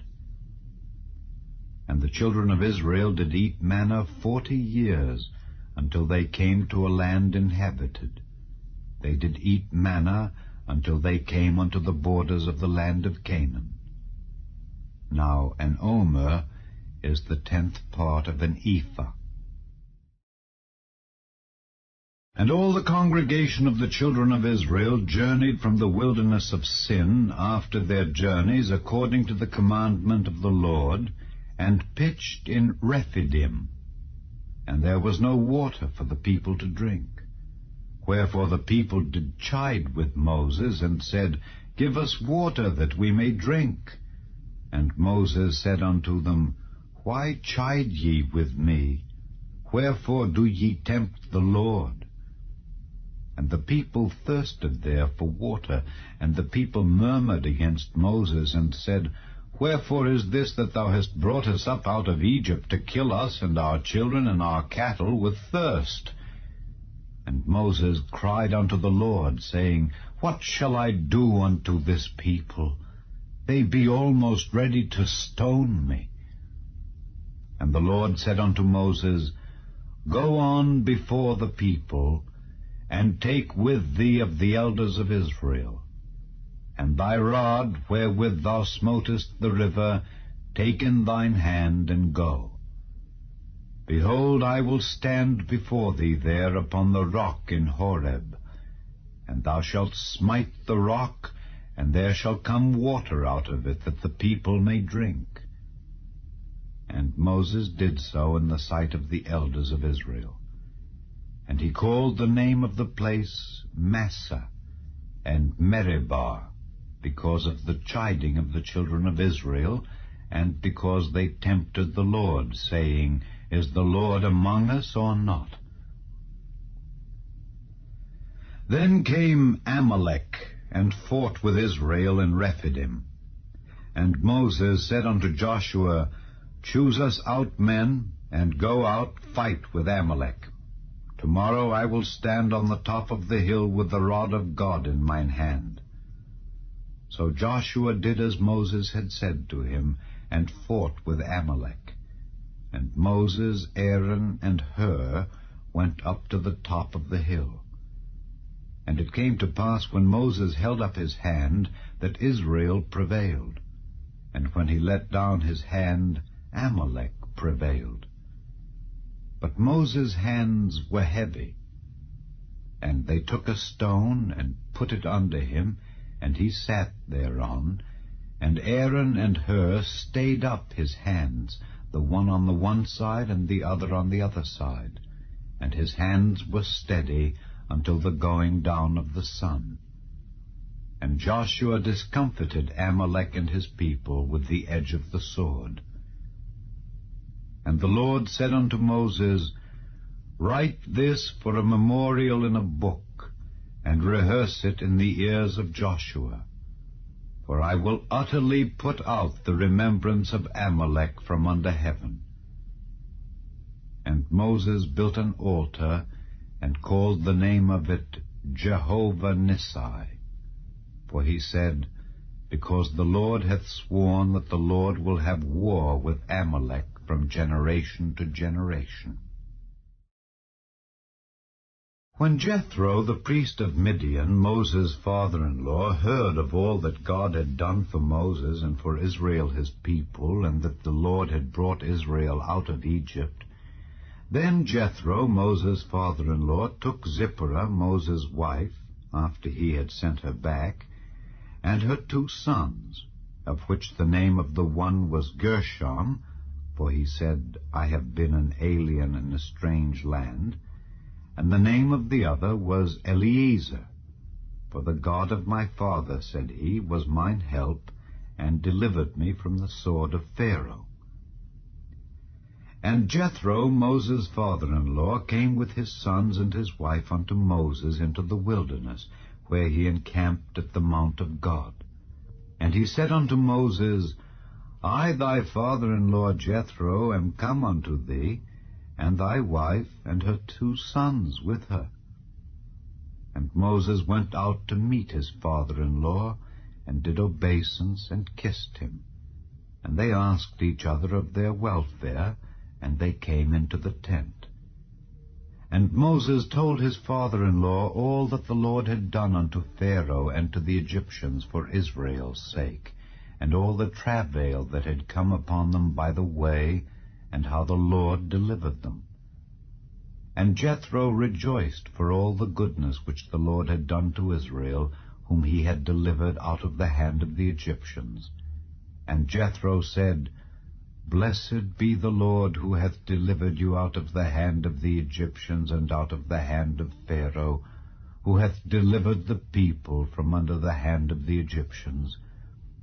Now I know that the Lord is greater than all gods, for in the thing wherein they dealt proudly, he was above them. And Jethro, Moses' father-in-law, took a burnt offering and sacrifices for God. And Aaron came, and all the elders of Israel, to eat bread with Moses' father-in-law before God. And it came to pass on the morrow that Moses sat to judge the people. And the people stood by Moses from the morning unto the evening. And when Moses' father-in-law saw all that he did to the people, he said, What is this thing that thou doest to the people? Why sittest thou thyself alone, and all the people stand by thee from morning unto even? And Moses said unto his father-in-law, Because the people come unto me to inquire of God. When they have a matter, they come unto me, and I judge between one and another, and I do make them know the statutes of God and his laws. And Moses' father-in-law said unto him, The thing that thou doest is not good. Thou wilt surely wear away, both thou and this people that is with thee, for this thing is too heavy for thee. Thou art not able to perform it thyself alone. Hearken now unto my voice. I will give thee counsel, and God shall be with thee. Be thou for the people to Godward, that thou mayest bring the causes unto God. And thou shalt teach them ordinances and laws, and shalt show them the way wherein they must walk, and the work that they must do. Moreover, thou shalt provide out of all the people able men, such as fear God, men of truth, hating covetousness, and place such over them to be rulers of thousands, and rulers of hundreds, rulers of 50s, and rulers of 10s. And let them judge the people at all seasons. And it shall be that every great matter they shall bring unto thee, but every small matter they shall judge. So shall it be easier for thyself, and they shall bear the burden with thee. If thou shalt do this thing, and God command thee so, then thou shalt be able to endure, and all this people shall also go to their place in peace. So Moses hearkened to the voice of his father-in-law, and did all that he had said. And Moses chose able men out of all Israel, and made them heads over the people, rulers of thousands, rulers of hundreds, rulers of 50s, and rulers of 10s. And they judged the people at all seasons. The hard causes they brought unto Moses, but every small matter they judged themselves. And Moses let his father-in-law depart, and he went his way into his own land. In the 3rd month, when the children of Israel were gone forth out of the land of Egypt, the same day came they into the wilderness of Sinai, for they were departed from Rephidim, and were come to the desert of Sinai, and had pitched in the wilderness. And there Israel camped before the mount. And Moses went up unto God, and the Lord called unto him out of the mountain, saying, Thus shalt thou say to the house of Jacob, and tell the children of Israel, Ye have seen what I did unto the Egyptians, and how I bare you on eagle's wings, and brought you unto myself.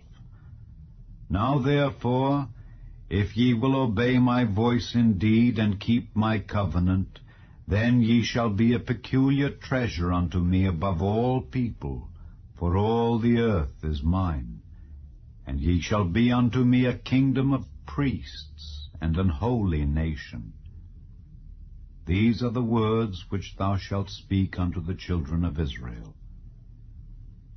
And Moses came and called for the elders of the people, and laid before their faces all these words which the Lord commanded him.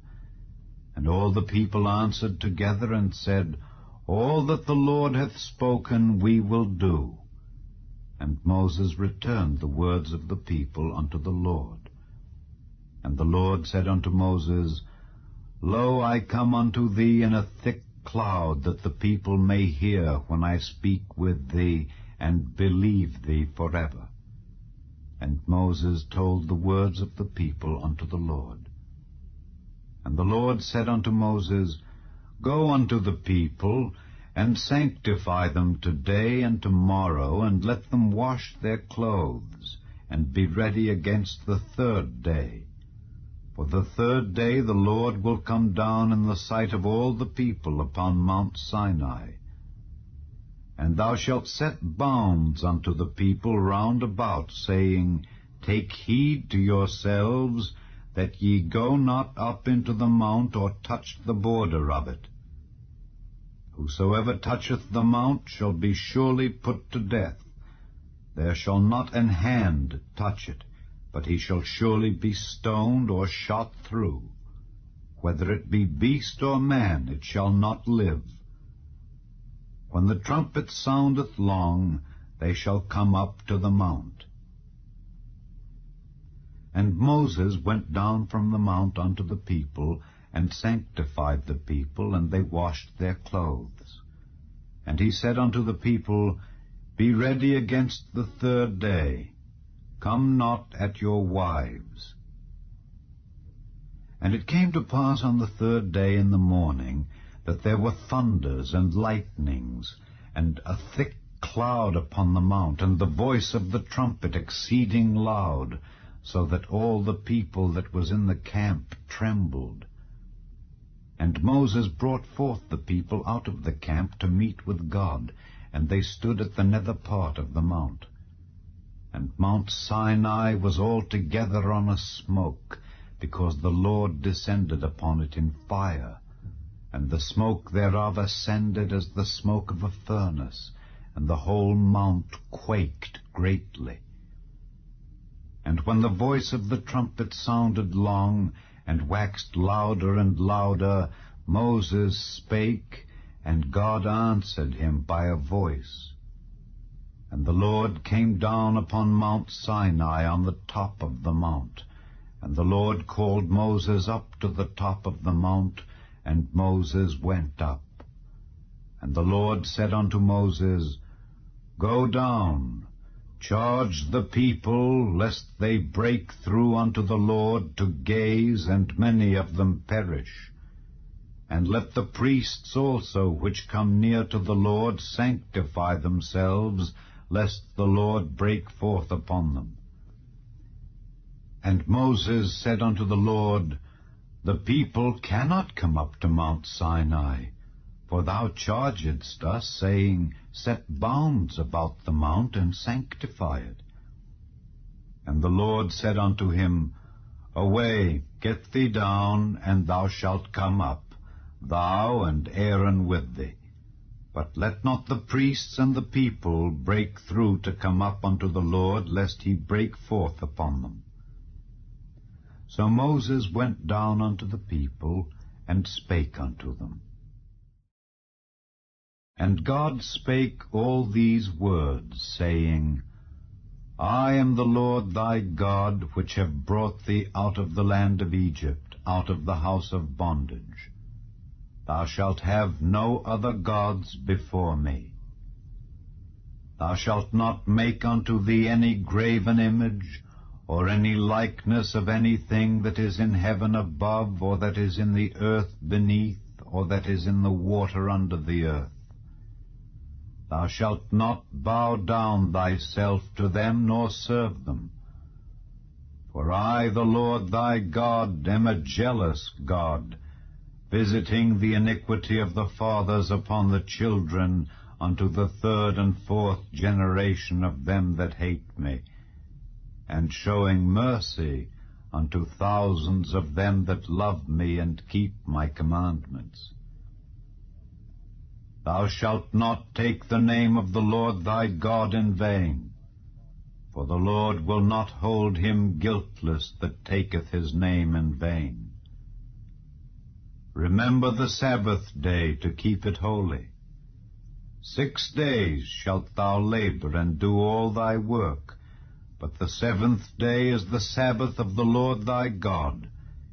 In it thou shalt not do any work, thou, nor thy son, nor thy daughter, thy manservant, nor thy maidservant, nor thy cattle, nor thy stranger that is within thy gates. For in 6 days the Lord made heaven and earth, the sea, and all that in them is, and rested the 7th day. Wherefore the Lord blessed the Sabbath day, and hallowed it. Honor thy father and thy mother, that thy days may be long upon the land which the Lord thy God giveth thee. Thou shalt not kill. Thou shalt not commit adultery. Thou shalt not steal. Thou shalt not bear false witness against thy neighbor. Thou shalt not covet thy neighbour's house. Thou shalt not covet thy neighbour's wife, nor his manservant, nor his maidservant, nor his ox, nor his ass, nor anything that is thy neighbour's. And all the people saw the thunderings and the lightnings, and the noise of the trumpet, and the mountain smoking. And when the people saw it, they removed and stood afar off. And they said unto Moses, Speak thou with us, and we will hear, but let not God speak with us, lest we die. And Moses said unto the people, Fear not, for God is come to prove you, and that his fear may be before your faces, that ye sin not. And the people stood afar off, and Moses drew near unto the thick darkness where God was. And the Lord said unto Moses, Thus thou shalt say unto the children of Israel, Ye have seen that I have talked with you from heaven. Ye shall not make with me gods of silver, neither shall ye make unto you gods of gold. An altar of earth thou shalt make unto me, and shalt sacrifice thereon thy burnt offerings and thy peace offerings, thy sheep and thine oxen. In all places where I record my name, I will come unto thee, and I will bless thee. And if thou wilt make me an altar of stone, thou shalt not build it of hewn stone. For if thou lift up thy tool upon it, thou hast polluted it. Neither shalt thou go up by steps unto mine altar, that thy nakedness be not discovered thereon. Now these are the judgments which thou shalt set before them. If thou buy an Hebrew servant, 6 years he shall serve, and in the 7th he shall go out free for nothing.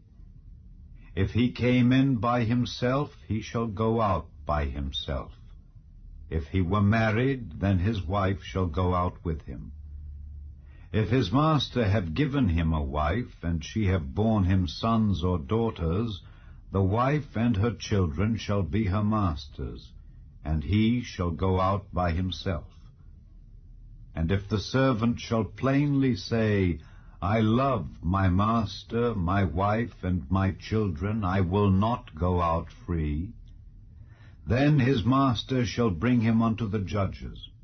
He shall also bring him to the door, or unto the doorpost, and his master shall bore his ear through with an awl, and he shall serve him forever. And if a man sell his daughter to be a maidservant, she shall not go out as the menservants do. If she please not her master, who hath betrothed her to himself, then shall he let her be redeemed. To sell her unto a strange nation he shall have no power, seeing he hath dealt deceitfully with her. And if he have betrothed her unto his son, he shall deal with her after the manner of daughters. If he take him another wife, her food, her raiment, and her duty of marriage shall he not diminish. And if he do not these 3 unto her, then shall she go out free without money. He that smiteth a man so that he die shall be surely put to death. And if a man lie not in wait, but God deliver him into his hand, then I will appoint thee a place whither he shall flee. But if a man come presumptuously upon his neighbor to slay him with guile, thou shalt take him from mine altar, that he may die. And he that smiteth his father or his mother shall be surely put to death. And he that stealeth a man and selleth him, or if he be found in his hand, he shall surely be put to death. And he that curseth his father or his mother shall surely be put to death. And if men strive together, and one smite another with a stone or with his fist, and he die not, but keepeth his bed, if he rise again, and walk abroad upon his staff, then shall he that smote him be quit. Only he shall pay for the loss of his time, and shall cause him to be thoroughly healed. And if a man smite his servant or his maid with a rod, and he die under his hand, he shall be surely punished. Notwithstanding, if he continue a day or two, he shall not be punished, for he is his money.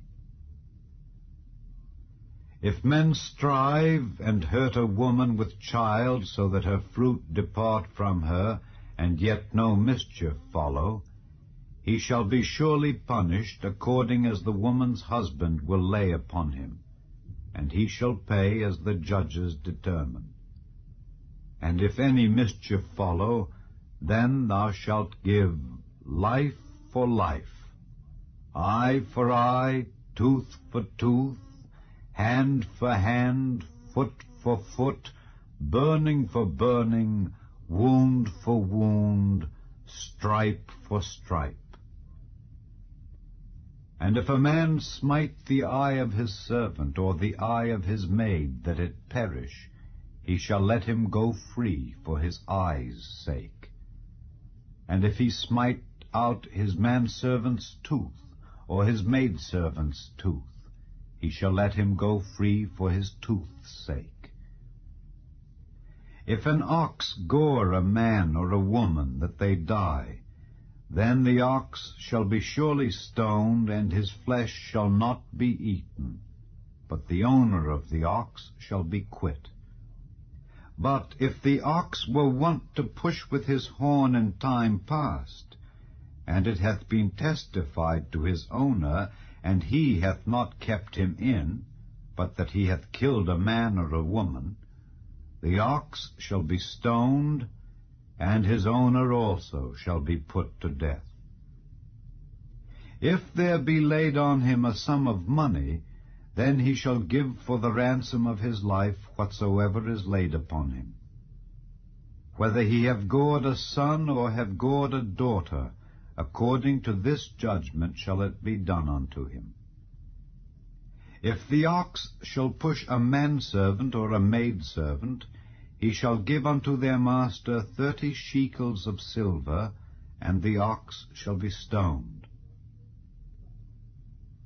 And if a man shall open a pit, or if a man shall dig a pit, and not cover it, and an ox or an ass fall therein, the owner of the pit shall make it good, and give money unto the owner of them, and the dead beast shall be his. And if one man's ox hurt another's, that he die, then they shall sell the live ox, and divide the money of it, and the dead ox also they shall divide. Or if it be known that the ox hath used to push in time past, and his owner hath not kept him in, he shall surely pay ox for ox, and the dead shall be his own. If a man shall steal an ox or a sheep, and kill it or sell it, he shall restore 5 oxen for an ox, and 4 sheep for a sheep. If a thief be found breaking up, and be smitten that he die, there shall no blood be shed for him. If the sun be risen upon him, there shall be blood shed for him, for he should make full restitution. If he have nothing, then he shall be sold for his theft.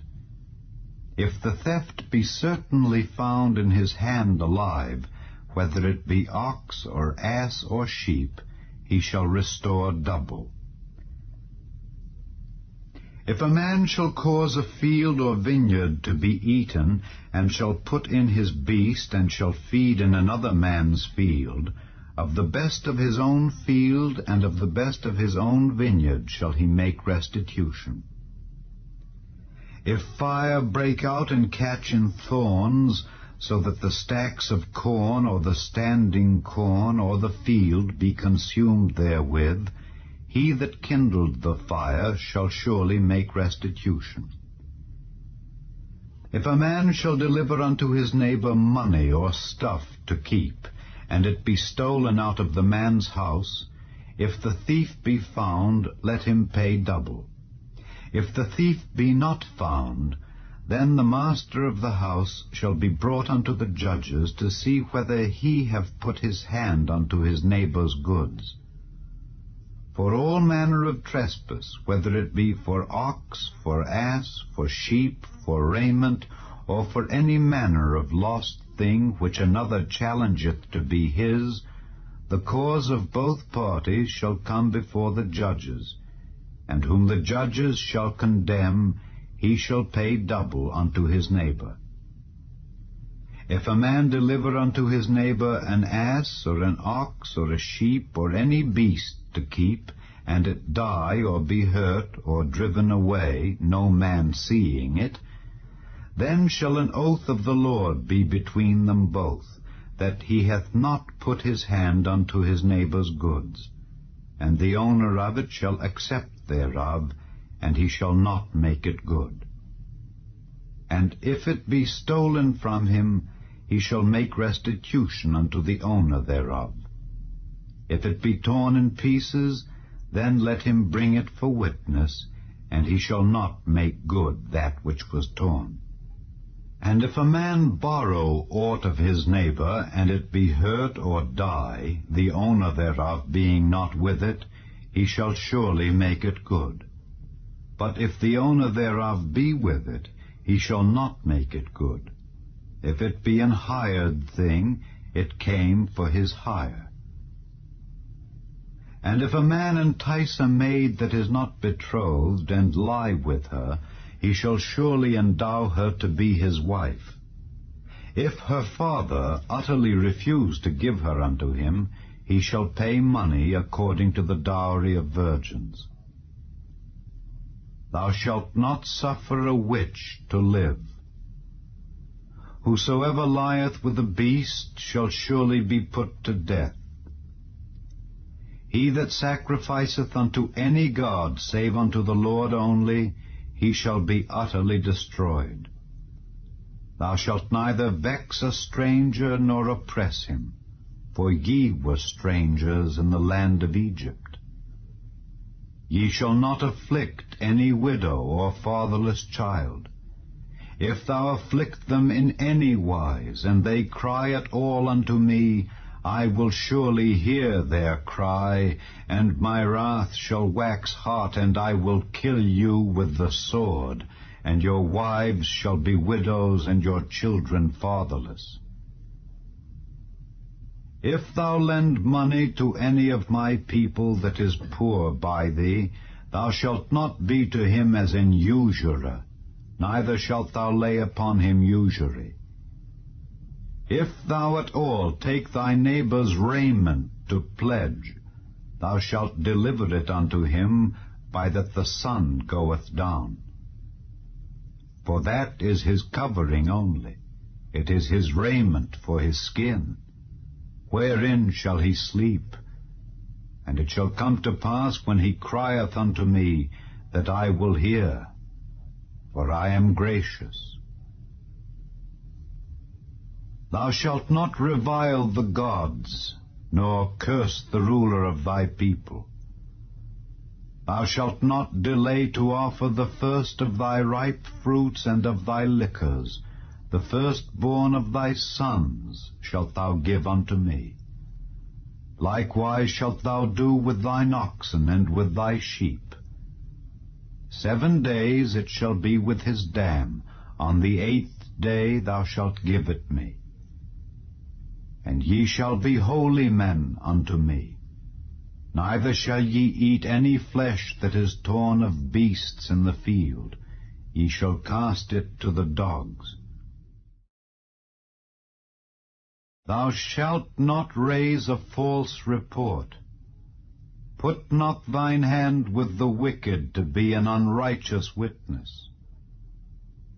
Thou shalt not follow a multitude to do evil, neither shalt thou speak in a cause to decline after many to wrest judgment. Neither shalt thou countenance a poor man in his cause. If thou meet thine enemy's ox or his ass going astray, thou shalt surely bring it back to him again. If thou see the ass of him that hateth thee lying under his burden, and wouldest forbear to help him, thou shalt surely help with him. Thou shalt not wrest the judgment of thy poor in his cause. Keep thee far from a false matter, and the innocent and righteous slay thou not, for I will not justify the wicked. And thou shalt take no gift, for the gift blindeth the wise, and perverteth the words of the righteous. Also thou shalt not oppress a stranger, for ye know the heart of a stranger, seeing ye were strangers in the land of Egypt. And 6 years thou shalt sow thy land, and shalt gather in the fruits thereof. But the 7th year thou shalt let it rest and lie still, that the poor of thy people may eat, and what they leave the beasts of the field shall eat. In like manner thou shalt deal with thy vineyard and with thy olive yard. 6 days thou shalt do thy work, and on the 7th day thou shalt rest, that thine ox and thine ass may rest, and the son of thy handmaid and the stranger may be refreshed. And in all things that I have said unto you, be circumspect, and make no mention of the name of other gods, neither let it be heard out of thy mouth. 3 times thou shalt keep a feast unto me in the year. Thou shalt keep the feast of unleavened bread. Thou shalt eat unleavened bread 7 days, as I commanded thee, in the time appointed of the month Abib, for in it thou camest out from Egypt, and none shall appear before me empty. And the feast of harvest, the first fruits of thy labors which thou hast sown in the field, and the feast of ingathering, which is in the end of the year, when thou hast gathered in thy labors out of the field. 3 times in the year all thy males shall appear before the Lord God. Thou shalt not offer the blood of my sacrifice with leavened bread, neither shall the fat of my sacrifice remain until the morning. The first of the first fruits of thy land thou shalt bring into the house of the Lord thy God. Thou shalt not see the kid in his mother's milk. Behold, I send an angel before thee to keep thee in the way, and to bring thee into the place which I have prepared. Beware of him, and obey his voice. Provoke him not, for he will not pardon your transgressions, for my name is in him. But if thou shalt indeed obey his voice, and do all that I speak, then I will be an enemy unto thine enemies, and an adversary unto thine adversaries. For mine angel shall go before thee, and bring thee in unto the Amorites, and the Hittites, and the Perizzites, and the Canaanites, and the Hivites, and the Jebusites, and I will cut them off. Thou shalt not bow down to their gods, nor serve them, nor do after their works, but thou shalt utterly overthrow them, and quite break down their images. And ye shall serve the Lord your God, and he shall bless thy bread and thy water, and I will take sickness away from the midst of thee. There shall nothing cast their young, nor be barren in thy land. The number of thy days I will fulfill. I will send my fear before thee, and will destroy all the people to whom thou shalt come, and I will make all thine enemies turn their backs unto thee. And I will send hornets before thee, which shall drive out the Hivite, the Canaanite, and the Hittite from before thee.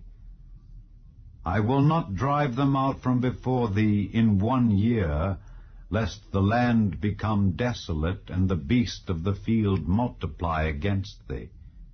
By little and little I will drive them out from before thee, until thou be increased, and inherit the land. And I will set thy bounds from the Red Sea even unto the sea of the Philistines, and from the desert unto the river. For I will deliver the inhabitants of the land into your hand, and thou shalt drive them out before thee. Thou shalt make no covenant with them, nor with their gods. They shall not dwell in thy land, lest they make thee sin against me. For if thou serve their gods, it will surely be a snare unto thee. And he said unto Moses, Come up unto the Lord, thou and Aaron, Nadab, and Abihu, and 70 of the elders of Israel, and worship ye afar off.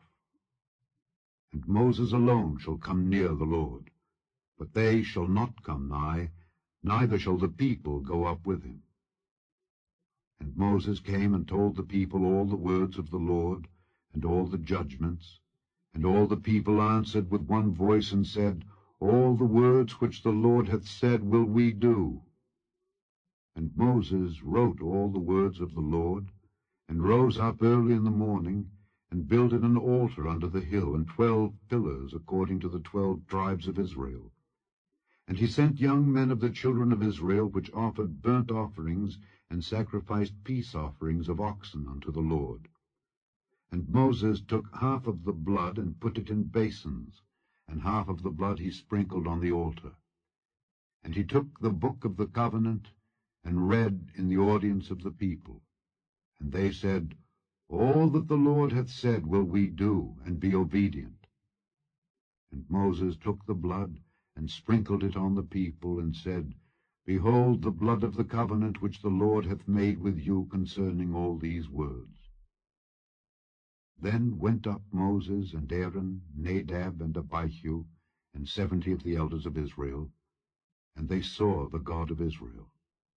And there was under his feet as it were a paved work of a sapphire stone, and as it were the body of heaven in his clearness.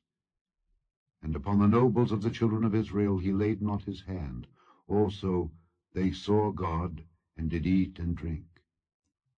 And the Lord said unto Moses, Come up to me into the mount, and be there. And I will give thee tables of stone, and a law, and commandments which I have written, that thou mayest teach them. And Moses rose up, and his minister Joshua, and Moses went up into the mount of God.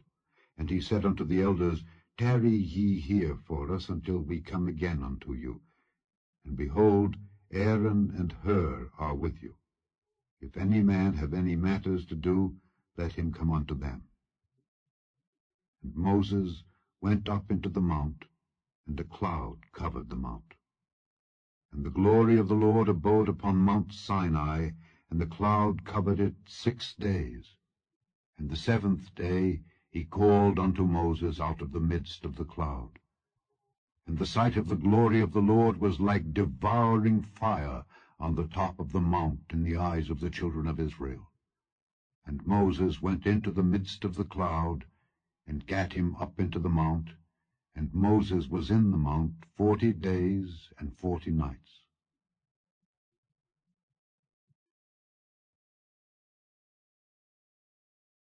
And the Lord spake unto Moses, saying, Speak unto the children of Israel that they bring me an offering. Of every man that giveth it willingly with his heart ye shall take my offering.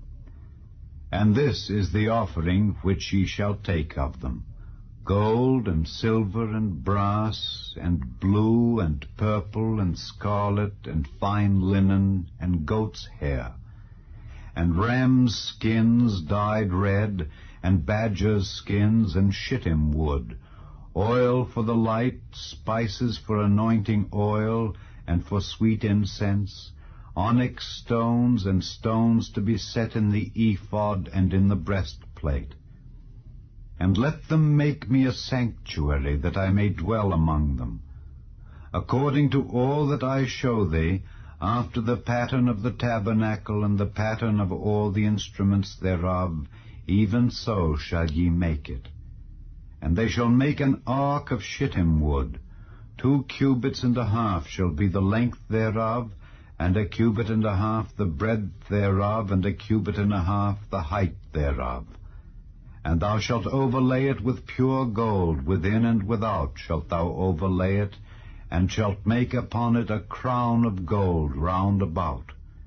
And thou shalt cast 4 rings of gold for it, and put them in the 4 corners thereof. And 2 rings shall be in the one side of it, and 2 rings in the other side of it. And thou shalt make staves of shittim wood, and overlay them with gold. And thou shalt put the staves into the rings by the sides of the ark, that the ark may be borne with them. The staves shall be in the rings of the ark, they shall not be taken from it. And thou shalt put into the ark the testimony which I shall give thee. And thou shalt make a mercy seat of pure gold. 2 cubits and a half shall be the length thereof, and 1 cubit and a half the breadth thereof.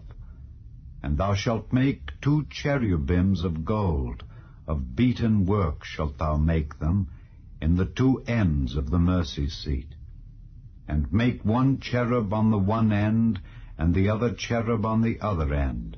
Even of the mercy seat shall ye make the cherubims on the 2 ends thereof. And the cherubim shall stretch forth their wings on high, covering the mercy seat with their wings, and their faces shall look one to another. Toward the mercy seat shall the faces of the cherubims be. And thou shalt put the mercy seat above upon the ark, and in the ark thou shalt put the testimony that I shall give thee.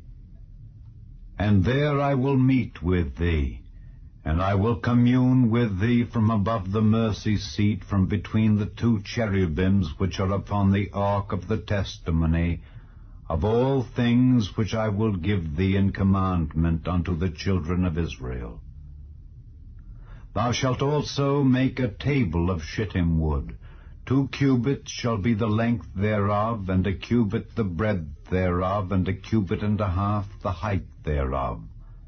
And thou shalt overlay it with pure gold, and make thereto a crown of gold round about. And thou shalt make unto it a border of an handbreadth round about, and thou shalt make a golden crown to the border thereof round about. And thou shalt make for it 4 rings of gold, and put the rings in the 4 corners that are on the 4 feet thereof. Over against the border shall the rings be for places of the staves to bear the table.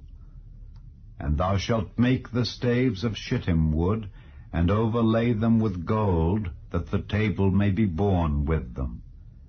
And thou shalt make the dishes thereof, and spoons thereof, and covers thereof, and bowls thereof, to cover withal. Of pure gold shalt thou make them. And thou shalt set upon the table showbread before me alway. And thou shalt make a candlestick of pure gold. Of beaten work shall the candlestick be made. His shaft and his branches, his bowls, his knops, and his flowers shall be of the same. And 6 branches shall come out of the sides of it. 3 branches of the candlestick out of the one side, and 3 branches of the candlestick out of the other side. 3 bowls made like unto almonds, with a knop and a flower in one branch, and 3 bowls made like almonds in the other branch, with a knop and a flower. So in the 6 branches that come out of the candlestick. And in the candlestick shall be 4 bowls made like unto almonds, with their knops and their flowers. And there shall be a knop under 2 branches of the same, and a knop under 2 branches of the same, and a knop under 2 branches of the same, according to the 6 branches that proceed out of the candlestick. Their knops and their branches shall be of the same. All it shall be one beaten work of pure gold. And thou shalt make the 7 lamps thereof, and they shall light the lamps thereof, that they may give light over against it. And the tongs thereof and the snuff dishes thereof shall be of pure gold. Of a talent of pure gold shall he make it with all these vessels. And look that thou make them after their pattern, which was showed thee in the mount. Moreover, thou shalt make the tabernacle with 10 curtains of fine twined linen, and blue, and purple, and scarlet. With cherubims of cunning work shalt thou make them. The length of one curtain shall be 28 cubits, and the breadth of one curtain 4 cubits, and every one of the curtains shall have one measure. The 5 curtains shall be coupled together one to another, and other 5 curtains shall be coupled one to another. And thou shalt make loops of blue upon the edge of the one curtain from the selvage in the coupling, and likewise shalt thou make in the uttermost edge of another curtain in the coupling of the second. 50 loops shalt thou make in the one curtain, and 50 loops shalt thou make in the edge of the curtain that is in the coupling of the second, that the loops may take hold one of another. And thou shalt make 50 taches of gold, and couple the curtains together with the taches, and it shall be one tabernacle. And thou shalt make curtains of goat's hair to be a covering upon the tabernacle. 11 curtains shalt thou make. The length of one curtain shall be 30 cubits, and the breadth of one curtain 4 cubits. And the 11 curtains shall be all of one measure. And thou shalt couple 5 curtains by themselves, and 6 curtains by themselves, and shalt double the 6th curtain in the forefront of the tabernacle. And thou shalt make 50 loops on the edge of the one curtain that is outmost in the coupling, and 50 loops in the edge of the curtain which coupleth the second. And thou shalt make 50 taches of brass, and put the taches into the loops, and couple the tent together, that it may be one. And the remnant that remaineth of the curtains of the tent, the half curtain that remaineth, shall hang over the back side of the tabernacle. And a cubit on the one side, and a cubit on the other side of that which remaineth in the length of the curtains of the tent, it shall hang over the sides of the tabernacle on this side and on that side, to cover it. And thou shalt make a covering for the tent of rams' skins dyed red, and a covering above of badgers' skins. And thou shalt make boards for the tabernacle of shittim wood standing up. 10 cubits shall be the length of a board, and a cubit and a half shall be the breadth of one board. 2 tenons shall there be in one board, set in order one against another. Thus shalt thou make for all the boards of the tabernacle. And thou shalt make the boards for the tabernacle 20 boards on the south side southward. And thou shalt make 40 sockets of silver under the 20 boards, 2 sockets under one board for his 2 tenons, and 2 sockets under another board for his 2 tenons. And for the second side of the tabernacle on the north side there shall be 20 boards, and there 40 sockets of silver, 2 sockets under one board and 2 sockets under another board. And for the sides of the tabernacle westward thou shalt make 6 boards, and 2 boards shalt thou make for the corners of the tabernacle in the 2 sides. And they shall be coupled together beneath, and they shall be coupled together above the head of it unto one ring. Thus shall it be for them both. They shall be for the 2 corners. And they shall be 8 boards, and their sockets of silver, 16 sockets, 2 sockets under one board, and 2 sockets under another board. And thou shalt make bars of shittim wood, 5 for the boards of the one side of the tabernacle, and 5 bars for the boards of the other side of the tabernacle, and 5 bars for the boards of the side of the tabernacle, for the 2 sides westward. And the middle bar in the midst of the boards shall reach from end to end. And thou shalt overlay the boards with gold, and make their rings of gold for places for the bars, and thou shalt overlay the bars with gold. And thou shalt rear up the tabernacle according to the fashion thereof which was showed thee in the mount. And thou shalt make a veil of blue and purple and scarlet and fine twined linen of cunning work. With cherubims shall it be made. And thou shalt hang it upon 4 pillars of shittim wood overlaid with gold. Their hooks shall be of gold upon the 4 sockets of silver. And thou shalt hang up the veil under the taches, that thou mayest bring in thither within the veil the ark of the testimony. And the veil shall divide unto you between the holy place and the most holy. And thou shalt put the mercy seat upon the ark of the testimony in the most holy place. And thou shalt set the table without the veil, and the candlestick over against the table on the side of the tabernacle toward the south. And thou shalt put the table on the north side. And thou shalt make an hanging for the door of the tent of blue and purple and scarlet and fine twined linen, wrought with needlework. And thou shalt make for the hanging 5 pillars of shittim wood, and overlay them with gold, and their hooks shall be of gold. And thou shalt cast 5 sockets of brass for them. And thou shalt make an altar of shittim wood, 5 cubits long and 5 cubits broad. The altar shall be 4 square, and the height thereof shall be 3 cubits. And thou shalt make the horns of it upon the 4 corners thereof. His horns shall be of the same, and thou shalt overlay it with brass. And thou shalt make his pans to receive his ashes, and his shovels, and his basins, and his flesh hooks, and his fire pans.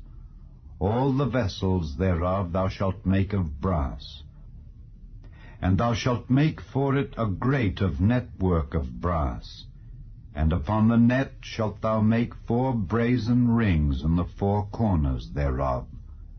And thou shalt put it under the compass of the altar beneath, that the net may be even to the midst of the altar. And thou shalt make staves for the altar, staves of shittim wood, and overlay them with brass. And the staves shall be put into the rings, and the staves shall be upon the 2 sides of the altar to bear it. Hollow with boards shalt thou make it. As it was showed thee in the mount, so shall they make it. And thou shalt make the court of the tabernacle.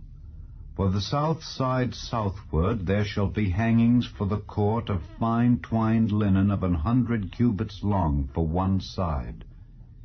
And the 20 pillars thereof and their 20 sockets shall be of brass. The hooks of the pillars and their fillets shall be of silver. And likewise for the north side in length there shall be hangings of 100 cubits long, and his 20 pillars and their 20 sockets of brass, the hooks of the pillars and their fillets of silver. And for the breadth of the court on the west side shall be hangings of 50 cubits, their pillars 10 and their sockets 10. And the breadth of the court on the east side eastward shall be 50 cubits. The hangings of one side of the gate shall be 15 cubits, their pillars 3 and their sockets 3. And on the other side shall be hangings 15 cubits, their pillars 3 and their sockets 3. And for the gate of the court shall be an hanging of 20 cubits, of blue and purple and scarlet and fine twined linen wrought with needlework. And their pillars shall be 4, and their sockets 4. All the pillars round about the court shall be filleted with silver, their hooks shall be of silver, and their sockets of brass. The length of the court shall be 100 cubits, and the breadth 50 everywhere, and the height 5 cubits of fine twined linen, and their sockets of brass. All the vessels of the tabernacle and all the service thereof, and all the pins thereof, and all the pins of the court shall be of brass. And thou shalt command the children of Israel that they bring thee pure oil olive beaten for the light, to cause the lamp to burn always. In the tabernacle of the congregation without the veil, which is before the testimony, Aaron and his sons shall order it from evening to morning before the Lord. It shall be a statute forever unto their generations on the behalf of the children of Israel. And take thou unto thee Aaron thy brother and his sons with him from among the children of Israel, that he may minister unto me in the priest's office, even Aaron, Nadab and Abihu, Eleazar and Ithamar, Aaron's sons. And thou shalt make holy garments for Aaron thy brother, for glory and for beauty. And thou shalt speak unto all that are wise-hearted, whom I have filled with the spirit of wisdom, that they may make Aaron's garments to consecrate him, that he may minister unto me in the priest's office. And these are the garments which they shall make: a breastplate, and an ephod, and a robe, and a broidered coat, a mitre, and a girdle. And they shall make holy garments for Aaron thy brother and his sons, that he may minister unto me in the priest's office. And they shall take gold, and blue, and purple, and scarlet, and fine linen. And they shall make the ephod of gold, of blue, and of purple, of scarlet, and fine twined linen with cunning work. It shall have the 2 shoulder pieces thereof joined at the 2 edges thereof, and so it shall be joined together. And the curious girdle of the ephod which is upon it shall be of the same, according to the work thereof, even of gold, of blue, and purple, and scarlet, and fine twined linen. And thou shalt take 2 onyx stones, and grave on them the names of the children of Israel, 6 of their names on one stone, and the other 6 names of the rest on the other stone, according to their birth. With the work of an engraver in stone, like the engravings of a signet, shalt thou engrave the 2 stones with the names of the children of Israel. Thou shalt make them to be set in ouches of gold. And thou shalt put the 2 stones upon the shoulders of the ephod for stones of memorial unto the children of Israel. And Aaron shall bear their names before the Lord upon his 2 shoulders for a memorial. And thou shalt make ouches of gold, and 2 chains of pure gold at the ends. Of wreathen work shalt thou make them, and fasten the wreathen chains to the ouches. And thou shalt make the breastplate of judgment with cunning work. After the work of the ephod thou shalt make it. Of gold, of blue, and of purple, and of scarlet, and of fine twined linen shalt thou make it. 4 it shall be, being doubled. A span shall be the length thereof, and a span shall be the breadth thereof. And thou shalt set in it settings of stones, even 4 rows of stones. The first row shall be a sardius, a topaz, and a carbuncle. This shall be the first row.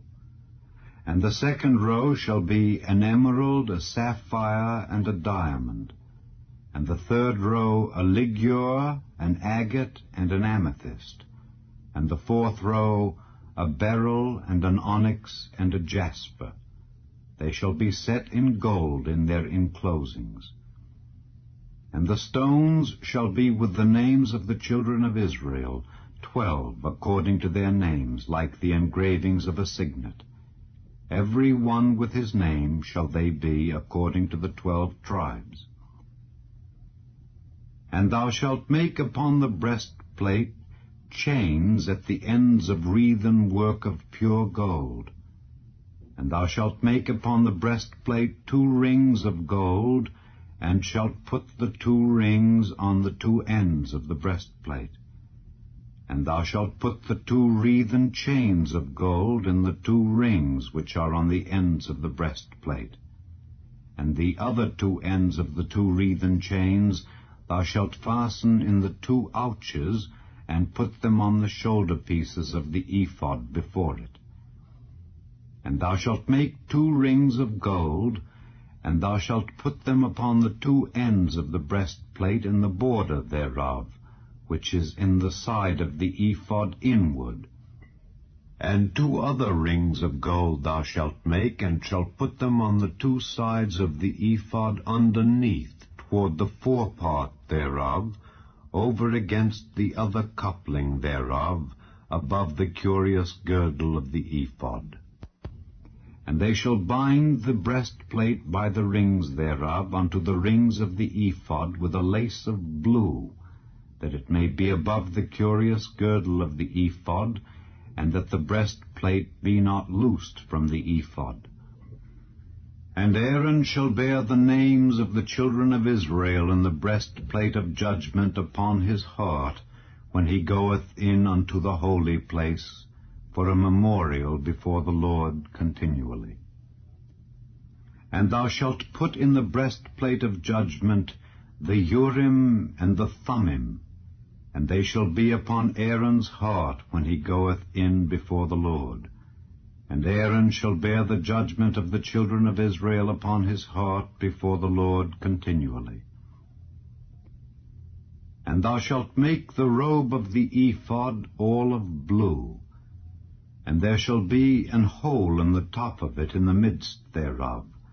It shall have a binding of woven work round about the hole of it, as it were the hole of an habergeon, that it be not rent. And beneath upon the hem of it thou shalt make pomegranates of blue, and of purple, and of scarlet round about the hem thereof, and bells of gold between them round about, a golden bell and a pomegranate, a golden bell and a pomegranate upon the hem of the robe round about. And it shall be upon Aaron to minister, and his sound shall be heard when he goeth in unto the holy place before the Lord, and when he cometh out, that he die not. And thou shalt make a plate of pure gold, and grave upon it, like the engravings of a signet, Holiness to the Lord. And thou shalt put it on a blue lace, that it may be upon the mitre. Upon the forefront of the mitre it shall be. And it shall be upon Aaron's forehead, that Aaron may bear the iniquity of the holy things which the children of Israel shall hallow in all their holy gifts. And it shall be always upon his forehead, that they may be accepted before the Lord. And thou shalt embroider the coat of fine linen, And thou shalt make the mitre of fine linen, and thou shalt make the girdle of needlework. And for Aaron's sons thou shalt make coats, and thou shalt make for them girdles, and bonnets shalt thou make for them, for glory and for beauty. And thou shalt put them upon Aaron thy brother and his sons with him, and shalt anoint them, and consecrate them, and sanctify them, that they may minister unto me in the priest's office. And thou shalt make them linen breeches to cover their nakedness. From the loins even unto the thighs they shall reach. And they shall be upon Aaron and upon his sons, when they come in unto the tabernacle of the congregation, or when they come near unto the altar to minister in the holy place, that they bear not iniquity and die.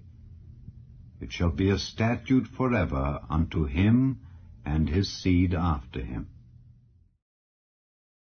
And this is the thing that thou shalt do unto them, to hallow them, to minister unto me in the priest's office. Take 1 young bullock, and 2 rams without blemish, and unleavened bread, and cakes unleavened tempered with oil, and wafers unleavened anointed with oil. Of wheaten flour shalt thou make them. And thou shalt put them into 1 basket, and bring them in the basket with the bullock and the 2 rams.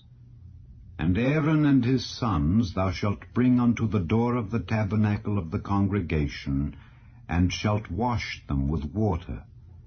And thou shalt take the garments, and put upon Aaron the coat, and the robe of the ephod, and the breastplate, and gird him with the curious girdle of the ephod.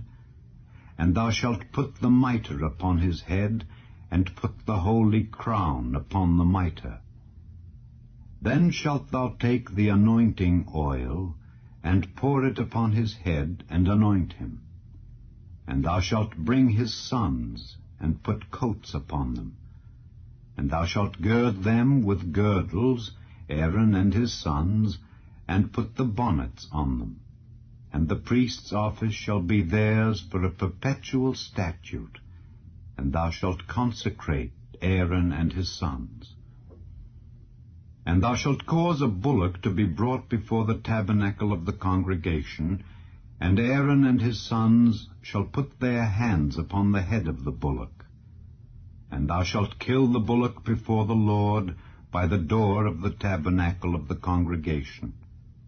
And thou shalt take of the blood of the bullock, and put it upon the horns of the altar with thy finger, and pour all the blood beside the bottom of the altar. And thou shalt take all the fat that covereth the inwards, and the caul that is above the liver, and the 2 kidneys, and the fat that is upon them, and burn them upon the altar. But the flesh of the bullock, and his skin, and his dung, shalt thou burn with fire without the camp. It is a sin offering. Thou shalt also take 1 ram, and Aaron and his sons shall put their hands upon the head of the ram. And thou shalt slay the ram, and thou shalt take his blood, and sprinkle it round about upon the altar. And thou shalt cut the ram in pieces, and wash the inwards of him and his legs, and put them unto his pieces, and unto his head. And thou shalt burn the whole ram upon the altar. It is a burnt offering unto the Lord. It is a sweet savour, an offering made by fire unto the Lord. And thou shalt take the other ram, and Aaron and his sons shall put their hands upon the head of the ram. Then shalt thou kill the ram, and take of his blood, and put it upon the tip of the right ear of Aaron, and upon the tip of the right ear of his sons, and upon the thumb of their right hand, and upon the great toe of their right foot, and sprinkle the blood upon the altar round about. And thou shalt take of the blood that is upon the altar, and of the anointing oil, and sprinkle it upon Aaron and upon his garments, and upon his sons, and upon the garments of his sons with him. And he shall be hallowed, and his garments, and his sons' garments with him. Also thou shalt take of the ram the fat and the rump, and the fat that covereth the inwards, and the caul above the liver, and the 2 kidneys, and the fat that is upon them, and the right shoulder, for it is a ram of consecration. And 1 loaf of bread, and 1 cake of oiled bread, and 1 wafer out of the basket of the unleavened bread that is before the Lord. And thou shalt put all in the hands of Aaron, and in the hands of his sons, and shalt wave them for a wave offering before the Lord. And thou shalt receive them of their hands, and burn them upon the altar for a burnt offering, for a sweet savour before the Lord. It is an offering made by fire unto the Lord. And thou shalt take the breast of the ram of Aaron's consecration, and wave it for a wave offering before the Lord. And it shall be thy part. And thou shalt sanctify the breast of the wave offering, and the shoulder of the heave offering, which is waved, and which is heaved up of the ram of the consecration, even of that which is for Aaron, and of that which is for his sons. And it shall be Aaron's and his sons by a statute forever from the children of Israel. For it is an heave offering, and it shall be an heave offering from the children of Israel of the sacrifice of their peace offerings, even their heave offering unto the Lord. And the holy garments of Aaron shall be his sons after him, to be anointed therein, and to be consecrated in them. And that son that is priest in his stead shall put them on 7 days, when he cometh into the tabernacle of the congregation to minister in the holy place. And thou shalt take the ram of the consecration, and seethe his flesh in the holy place. And Aaron and his sons shall eat the flesh of the ram, and the bread that is in the basket by the door of the tabernacle of the congregation. And they shall eat those things wherewith the atonement was made, to consecrate and to sanctify them. But a stranger shall not eat thereof, because they are holy. And if aught of the flesh of the consecrations or of the bread remain unto the morning, then thou shalt burn the remainder with fire. It shall not be eaten, because it is holy. And thus shalt thou do unto Aaron and to his sons, according to all things which I have commanded thee. 7 days shalt thou consecrate them.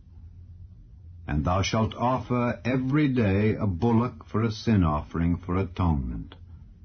And thou shalt cleanse the altar when thou hast made an atonement for it, and thou shalt anoint it to sanctify it. 7 days thou shalt make an atonement for the altar and sanctify it, and it shall be an altar most holy. Whatsoever toucheth the altar shall be holy. Now this is that which thou shalt offer upon the altar: 2 lambs of the first year, day by day, continually. The 1 lamb thou shalt offer in the morning, and the other lamb thou shalt offer at even. And with the 1 lamb 1/10 deal of flour mingled with the 4th part of an hin of beaten oil, and the 4th part of an hin of wine for a drink offering. And the other lamb thou shalt offer at even, and shalt do thereto according to the meat offering of the morning, and according to the drink offering thereof, for a sweet savour, an offering made by fire unto the Lord. This shall be a continual burnt offering throughout your generations at the door of the tabernacle of the congregation before the Lord, where I will meet you to speak there unto thee. And there I will meet with the children of Israel, and the tabernacle shall be sanctified by my glory. And I will sanctify the tabernacle of the congregation and the altar. I will sanctify also both Aaron and his sons to minister to me in the priest's office. And I will dwell among the children of Israel, and will be their God. And they shall know that I am the Lord their God, that brought them forth out of the land of Egypt, that I may dwell among them. I am the Lord their God. And thou shalt make an altar to burn incense upon. Of shittim wood shalt thou make it. A cubit shall be the length thereof, and a cubit the breadth thereof. 40 shall it be, and 2 cubits shall be the height thereof. The horns thereof shall be of the same. And thou shalt overlay it with pure gold, the top thereof, and the sides thereof round about, and the horns thereof. And thou shalt make unto it a crown of gold round about. And 2 golden rings shalt thou make to it under the crown of it, by the 2 corners thereof. Upon the 2 sides of it shalt thou make it. And they shall be for places for the staves to bear it withal. And thou shalt make the staves of shittim wood, and overlay them with gold. And thou shalt put it before the veil that is by the ark of the testimony, before the mercy seat that is over the testimony, where I will meet with thee. And Aaron shall burn thereon sweet incense every morning. When he dresseth the lamps, he shall burn incense upon it. And when Aaron lighteth the lamps at even, he shall burn incense upon it, a perpetual incense before the Lord throughout your generations. Ye shall offer no strange incense thereon, nor burnt sacrifice, nor meat offering, neither shall ye pour drink offering thereon. And Aaron shall make an atonement upon the horns of it once in a year with the blood of the sin offering of atonements. Once in the year shall he make atonement upon it throughout your generations. It is most holy unto the Lord. And the Lord spake unto Moses, saying, When thou takest the sum of the children of Israel after their number, then shall they give every man a ransom for his soul unto the Lord, when thou numberest them, that there be no plague among them when thou numberest them. This they shall give every one that passeth among them that are numbered, 1/2 shekel after the shekel of the sanctuary. A shekel is 20 gerahs. And 1/2 shekel shall be the offering of the Lord. Every one that passeth among them that are numbered from 20 years old and above shall give an offering unto the Lord. The rich shall not give more, and the poor shall not give less than 1/2 shekel, when they give an offering unto the Lord to make an atonement for your souls. And thou shalt take the atonement money of the children of Israel, and shalt appoint it for the service of the tabernacle of the congregation, that it may be a memorial unto the children of Israel before the Lord, to make an atonement for your souls. And the Lord spake unto Moses, saying, Thou shalt also make a laver of brass, and his foot also of brass, to wash withal. And thou shalt put it between the tabernacle of the congregation and the altar, and thou shalt put water therein. For Aaron and his sons shall wash their hands and their feet thereat. When they go into the tabernacle of the congregation, they shall wash with water, that they die not.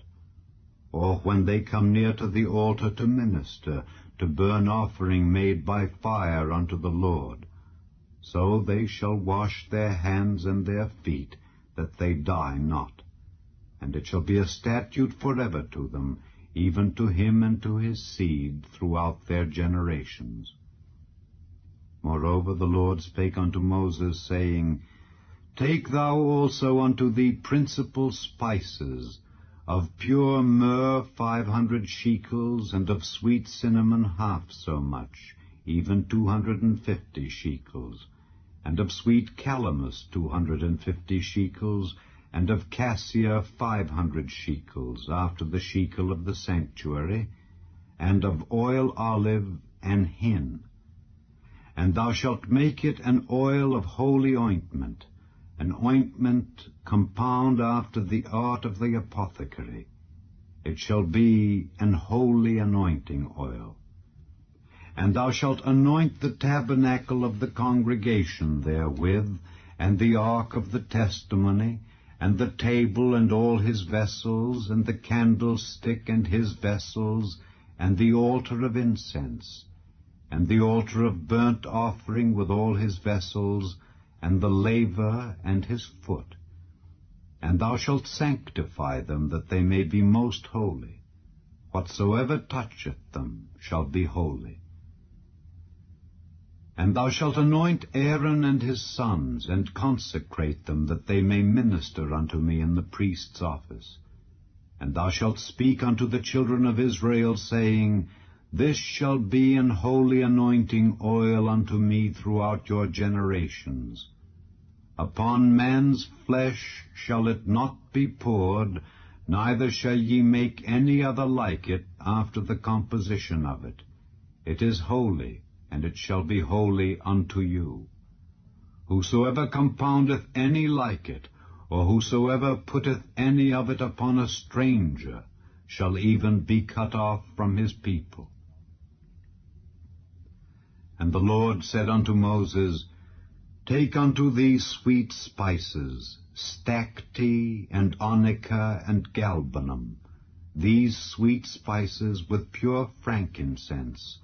Of each shall there be a like weight. And thou shalt make it a perfume, a confection after the art of the apothecary, tempered together, pure and holy.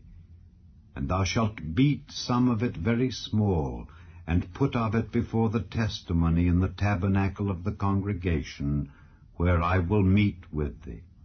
It shall be unto you most holy. And as for the perfume which thou shalt make, ye shall not make to yourselves according to the composition thereof. It shall be unto thee holy for the Lord. Whosoever shall make like unto that, to smell thereto, shall even be cut off from his people. And the Lord spake unto Moses, saying, See, I have called by name Bezaleel the son of Uri, the son of Hur, of the tribe of Judah. And I have filled him with the Spirit of God, in wisdom and in understanding and in knowledge and in all manner of workmanship, to devise cunning works, to work in gold and in silver and in brass, and in cutting of stones, to set them, and in carving of timber, to work in all manner of workmanship. And I, behold, I have given with him Aholiab, the son of Ahisamach, of the tribe of Dan. And in the hearts of all that are wise-hearted I have put wisdom, that they may make all that I have commanded thee. The tabernacle of the congregation, and the ark of the testimony, and the mercy seat that is thereupon, and all the furniture of the tabernacle, and the table and his furniture, and the pure candlestick with all his furniture, and the altar of incense, and the altar of burnt offering with all his furniture, and the laver and his foot, and the cloths of service, and the holy garments for Aaron the priest, and the garments of his sons, to minister in the priest's office, and the anointing oil and sweet incense for the holy place. According to all that I have commanded thee shall they do. And the Lord spake unto Moses, saying, Speak thou also unto the children of Israel, saying, Verily my Sabbaths ye shall keep, for it is a sign between me and you throughout your generations, that ye may know that I am the Lord that doth sanctify you. Ye shall keep the Sabbath therefore, for it is holy unto you. Every one that defileth it shall surely be put to death, for whosoever doeth any work therein, that soul shall be cut off from among his people. 6 days may work be done, but in the 7th is the Sabbath of rest, holy to the Lord. Whosoever doeth any work in the Sabbath day, he shall surely be put to death. Wherefore the children of Israel shall keep the Sabbath, to observe the Sabbath throughout their generations, for a perpetual covenant. It is a sign between me and the children of Israel forever. For in 6 days the Lord made heaven and earth, and on the 7th day he rested and was refreshed. And he gave unto Moses, when he had made an end of communing with him upon Mount Sinai, 2 tables of testimony, tables of stone written with the finger of God. And when the people saw that Moses delayed to come down out of the mount, the people gathered themselves together unto Aaron, and said unto him, Up, make us gods, which shall go before us. For as for this Moses, the man that brought us up out of the land of Egypt, we wot not what is become of him. And Aaron said unto them, Break off the golden earrings which are in the ears of your wives, of your sons, and of your daughters, and bring them unto me. And all the people brake off the golden earrings which were in their ears, and brought them unto Aaron. And he received them at their hand, and fashioned it with a graving tool, after he had made it a molten calf. And they said, These be thy gods, O Israel, which brought thee up out of the land of Egypt. And when Aaron saw it, he built an altar before it. And Aaron made proclamation, and said, Tomorrow is a feast to the Lord. And they rose up early on the morrow, and offered burnt offerings, and brought peace offerings. And the people sat down to eat and to drink, and rose up to play. And the Lord said unto Moses, Go, get thee down, for thy people which thou broughtest out of the land of Egypt have corrupted themselves. They have turned aside quickly out of the way which I commanded them. They have made them a molten calf, and have worshipped it, and have sacrificed thereunto, and said, These be thy gods, O Israel, which have brought thee up out of the land of Egypt. And the Lord said unto Moses, I have seen this people, and behold, it is a stiff-necked people. Now therefore let me alone, that my wrath may wax hot against them, and that I may consume them, and I will make of thee a great nation. And Moses besought the Lord his God, and said, Lord, why doth thy wrath wax hot against thy people, which thou hast brought forth out of the land of Egypt with great power and with a mighty hand? Wherefore should the Egyptians speak and say, For mischief did he bring them out, to slay them in the mountains, and to consume them from the face of the earth? Turn from thy fierce wrath, and repent of this evil against thy people. Remember Abraham, Isaac, and Israel, thy servants, to whom thou swarest by thine own self, and saidst unto them, I will multiply your seed as the stars of heaven, and all this land that I have spoken of will I give unto your seed, and they shall inherit it forever. And the Lord repented of the evil which he thought to do unto his people. And Moses turned and went down from the mount, and the 2 tables of the testimony were in his hand. The tables were written on both their sides, on the one side and on the other were they written. And the tables were the work of God, and the writing was the writing of God, graven upon the tables. And when Joshua heard the noise of the people as they shouted, he said unto Moses, There is a noise of war in the camp. And he said, It is not the voice of them that shout for mastery, neither is it the voice of them that cry for being overcome, but the noise of them that sing do I hear. And it came to pass, as soon as he came nigh unto the camp, that he saw the calf and the dancing, and Moses' anger waxed hot, and he cast the tables out of his hands, and brake them beneath the mount.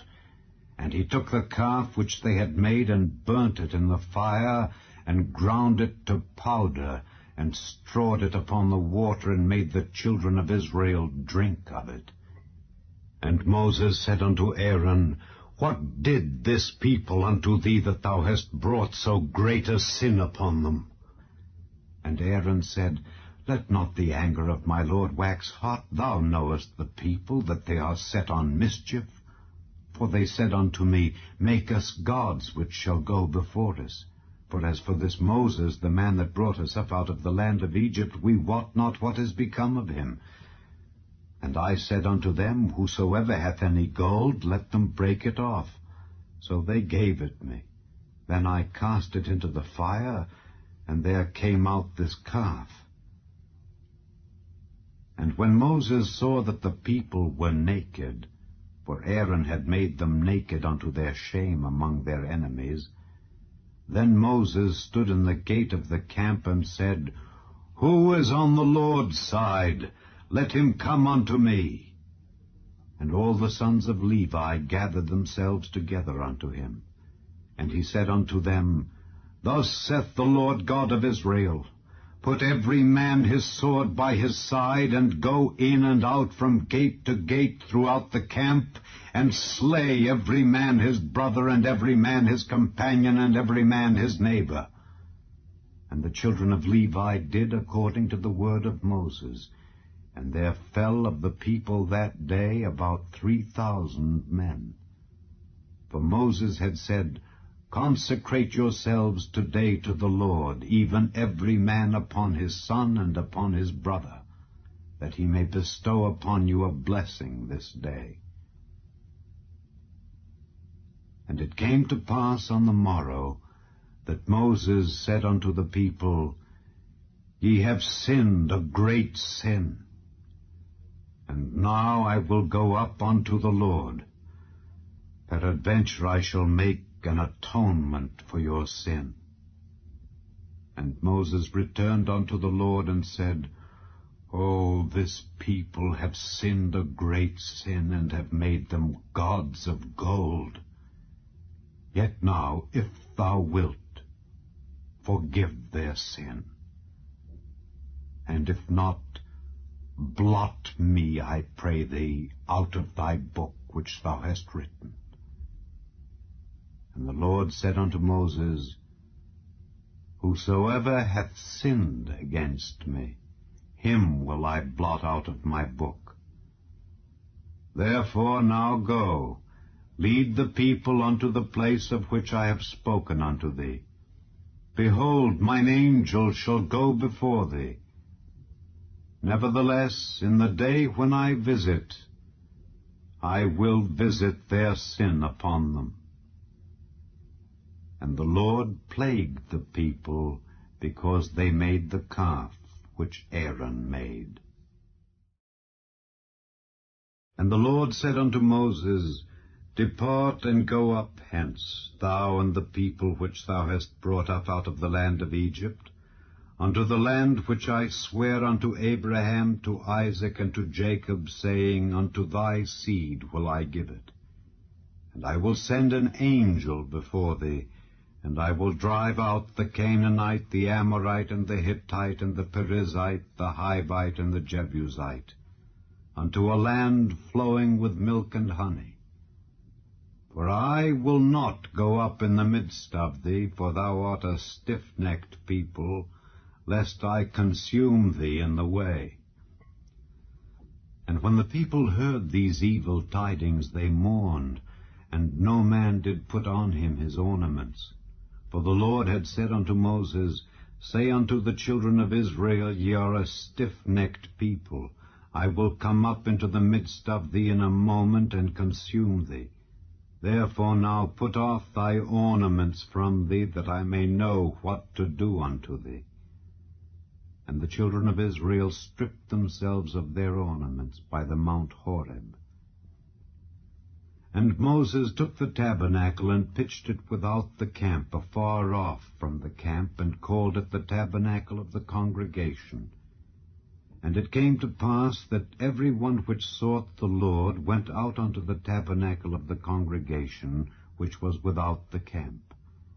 And it came to pass, when Moses went out unto the tabernacle, that all the people rose up, and stood every man at his tent door, and looked after Moses until he was gone into the tabernacle. And it came to pass, as Moses entered into the tabernacle, the cloudy pillar descended and stood at the door of the tabernacle, and the Lord talked with Moses. And all the people saw the cloudy pillar stand at the tabernacle door, and all the people rose up and worshipped, every man in his tent door. And the Lord spake unto Moses face to face, as a man speaketh unto his friend. And he turned again into the camp, but his servant Joshua the son of Nun, a young man, departed not out of the tabernacle. And Moses said unto the Lord, See, thou sayest unto me, Bring up this people, and thou hast not let me know whom thou wilt send with me. Yet thou hast said, I know thee by name, and thou hast also found grace in my sight. Now therefore I pray thee, if I have found grace in thy sight, show me now thy way, that I may know thee, that I may find grace in thy sight, and consider that this nation is thy people.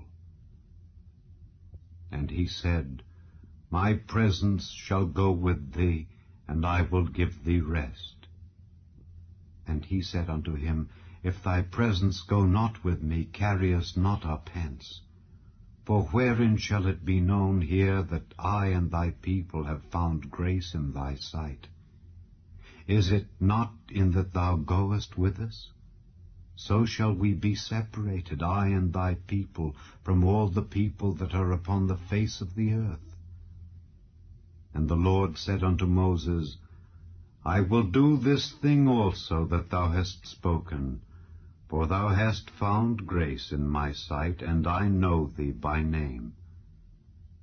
And he said, I beseech thee, show me thy glory. And he said, I will make all my goodness pass before thee, and I will proclaim the name of the Lord before thee, and will be gracious to whom I will be gracious, and will show mercy on whom I will show mercy. And he said, Thou canst not see my face, for there shall no man see me and live. And the Lord said, Behold, there is a place by me, and thou shalt stand upon a rock. And it shall come to pass, while my glory passeth by, that I will put thee in a cleft of the rock, and will cover thee with my hand while I pass by. And I will take away mine hand, and thou shalt see my back parts, but my face shall not be seen. And the Lord said unto Moses, Hew thee 2 tables of stone like unto the first, and I will write upon these tables the words that were in the first tables which thou breakest. And be ready in the morning, and come up in the morning unto Mount Sinai, and present thyself there to me in the top of the mount. And no man shall come up with thee, neither let any man be seen throughout all the mount, neither let the flocks nor herds feed before that mount.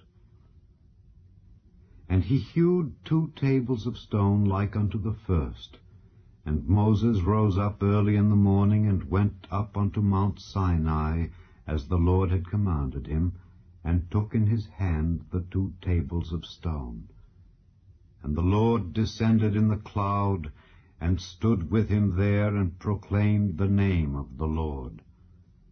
And the Lord passed by before him, and proclaimed, the Lord God, merciful and gracious, long-suffering and abundant in goodness and truth, keeping mercy for thousands, forgiving iniquity and transgression and sin, and that will by no means clear the guilty, visiting the iniquity of the fathers upon the children and upon the children's children, unto the 3rd and to the 4th generation.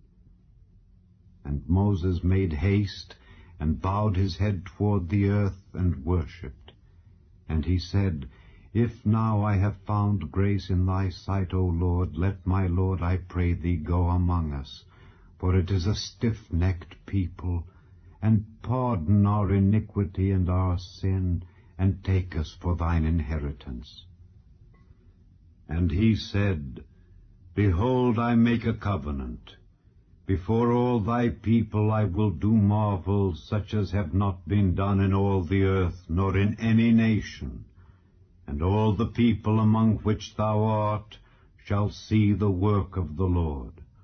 For it is a terrible thing that I will do with thee. Observe thou that which I command thee this day. Behold, I drive out before thee the Amorite, and the Canaanite, and the Hittite, and the Perizzite, and the Hivite, and the Jebusite. Take heed to thyself, lest thou make a covenant with the inhabitants of the land whither thou goest, lest it be for a snare in the midst of thee. But ye shall destroy their altars, break their images, and cut down their groves. For thou shalt worship no other God, for the Lord, whose name is jealous, is a jealous God. Lest thou make a covenant with the inhabitants of the land, and they go a-whoring after their gods, and do sacrifice unto their gods, and one call thee, and thou eat of his sacrifice, and thou take of their daughters unto thy sons, and their daughters go a-whoring after their gods, and make thy sons go a-whoring after their gods. Thou shalt make thee no molten gods. The feast of unleavened bread shalt thou keep. 7 days thou shalt eat unleavened bread, as I commanded thee, in the time of the month Abib. For in the month Abib thou camest out from Egypt. All that openeth the matrix is mine, and every firstling among thy cattle, whether ox or sheep, that is male. But the firstling of an ass thou shalt redeem with a lamb, and if thou redeem him not, then shalt thou break his neck. All the firstborn of thy sons thou shalt redeem, and none shall appear before me empty. 6 days thou shalt work, but on the 7th day thou shalt rest. In earing time and in harvest thou shalt rest. And thou shalt observe the feast of weeks, of the first fruits of wheat harvest, and the feast of ingathering at the year's end. Thrice in the year shall all your men-children appear before the Lord God, the God of Israel. For I will cast out the nations before thee, and enlarge thy borders. Neither shall any man desire thy land, when thou shalt go up to appear before the Lord thy God thrice in the year. Thou shalt not offer the blood of my sacrifice with leaven, neither shall the sacrifice of the feast of the Passover be left unto the morning. The first of the firstfruits of thy land thou shalt bring unto the house of the Lord thy God. Thou shalt not see the kid in his mother's milk. And the Lord said unto Moses, Write thou these words, For after the tenor of these words I have made a covenant with thee and with Israel. And he was there with the Lord 40 days and 40 nights. He did neither eat bread nor drink water, and he wrote upon the tables the words of the covenant, the 10 Commandments. And it came to pass, when Moses came down from Mount Sinai with the 2 tables of testimony in Moses' hand, when he came down from the mount, that Moses wist not that the skin of his face shone while he talked with him. And when Aaron and all the children of Israel saw Moses, behold, the skin of his face shone, and they were afraid to come nigh him. And Moses called unto them, and Aaron and all the rulers of the congregation returned unto him, and Moses talked with them. And afterward all the children of Israel came nigh, and he gave them in commandment all that the Lord had spoken with him in Mount Sinai. And till Moses had done speaking with them, he put a veil on his face. But when Moses went in before the Lord to speak with him, he took the veil off until he came out. And he came out and spake unto the children of Israel that which he was commanded. And the children of Israel saw the face of Moses, that the skin of Moses' face shone. And Moses put the veil upon his face again, until he went in to speak with him. And Moses gathered all the congregation of the children of Israel together, and said unto them, These are the words which the Lord hath commanded, that ye should do them. 6 days shall work be done, but on the 7th day there shall be to you an holy day, a Sabbath of rest to the Lord. Whosoever doeth work therein shall be put to death. Ye shall kindle no fire throughout your habitations upon the Sabbath day. And Moses spake unto all the congregation of the children of Israel, saying, This is the thing which the Lord commanded, saying, Take ye from among you an offering unto the Lord.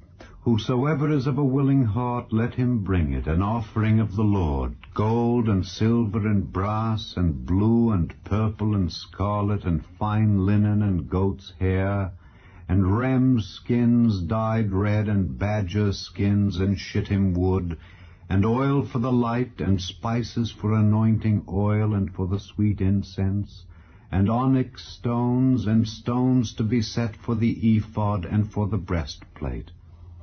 And every wise-hearted among you shall come and make all that the Lord hath commanded, the tabernacle, his tent and his covering, his taches and his boards, his bars, his pillars and his sockets, the ark and the staves thereof, with the mercy seat and the veil of the covering, the table and his staves, and all his vessels, and the showbread, the candlestick also for the light, and his furniture and his lamps, with the oil for the light, and the incense altar and his staves, and the anointing oil, and the sweet incense, and the hanging for the door at the entering in of the tabernacle, the altar of burnt offering with his brazen grate, his staves, and all his vessels, the laver and his foot, the hangings of the court, his pillars and their sockets, and the hanging for the door of the court, the pins of the tabernacle and the pins of the court, and their cords,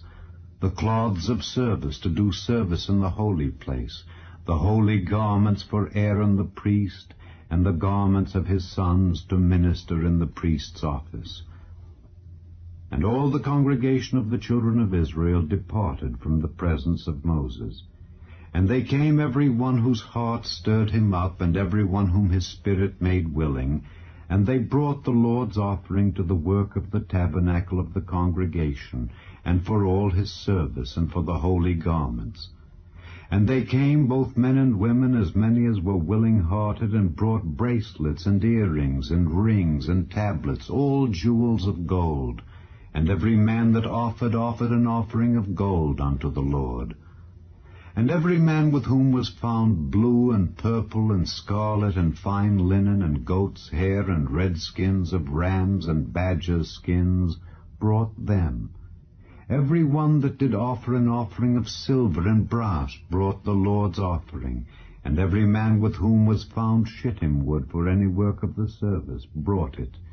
And all the women that were wise-hearted did spin with their hands, and brought that which they had spun, both of blue and of purple and of scarlet and of fine linen.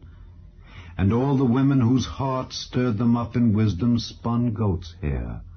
And the rulers brought onyx stones, and stones to be set for the ephod and for the breastplate, and spice and oil for the light, and for the anointing oil, and for the sweet incense.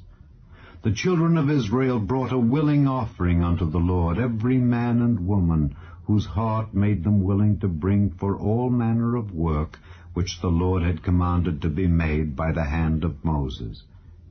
And Moses said unto the children of Israel, See, the Lord hath called by name Bezaleel the son of Uri, the son of Hur, of the tribe of Judah, and he hath filled him with the Spirit of God, in wisdom, in understanding, and in knowledge, and in all manner of workmanship, and to devise curious works, to work in gold, and in silver, and in brass, and in the cutting of stones, to set them, and in carving of wood, to make any manner of cunning work. And he hath put in his heart that he may teach, both he and Aholiab the son of Ahisamach of the tribe of Dan. Them hath he filled with wisdom of heart, to work all manner of work, of the engraver, and of the cunning workman, and of the embroiderer in blue, and in purple, in scarlet, and in fine linen, and of the weaver, even of them that do any work, and of those that devise cunning work. Then wrought Bezaleel and Aholiab, and every wise-hearted man in whom the Lord put wisdom and understanding, to know how to work all manner of work for the service of the sanctuary, according to all that the Lord had commanded. And Moses called Bezaleel and Aholiab, and every wise-hearted man in whose heart the Lord had put wisdom, even every one whose heart stirred him up to come unto the work to do it. And they received of Moses all the offering which the children of Israel had brought for the work of the service of the sanctuary, to make it withal. And they brought yet unto him free offerings every morning. And all the wise men that wrought all the work of the sanctuary came every man from his work which they made, and they spake unto Moses, saying, The people bring much more than enough for the service of the work which the Lord commanded to make.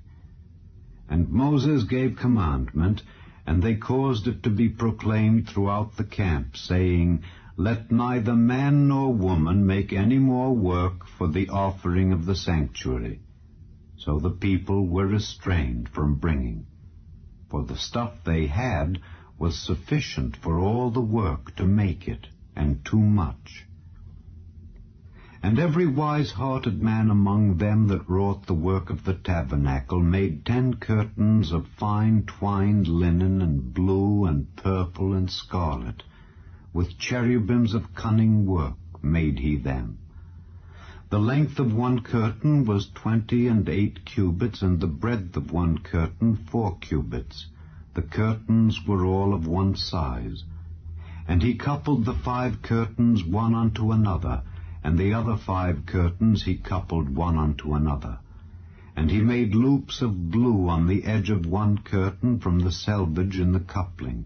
Likewise he made in the uttermost side of another curtain in the couplings of the second. 50 loops made he in one curtain, and 50 loops made he in the edge of the curtain which was in the coupling of the second. The loops held one curtain to another. And he made 50 taches of gold, and coupled the curtains one unto another with the taches. So it became one tabernacle. And he made curtains of goat's hair for the tent over the tabernacle. 11 curtains he made them. The length of one curtain was 30 cubits, and 4 cubits was the breadth of one curtain. The 11 curtains were of one size. And he coupled 5 curtains by themselves, and 6 curtains by themselves. And he made 50 loops upon the uttermost edge of the curtain in the coupling, and 50 loops made he upon the edge of the curtain which coupleth the second. And he made 50 taches of brass to couple the tent together, that it might be one.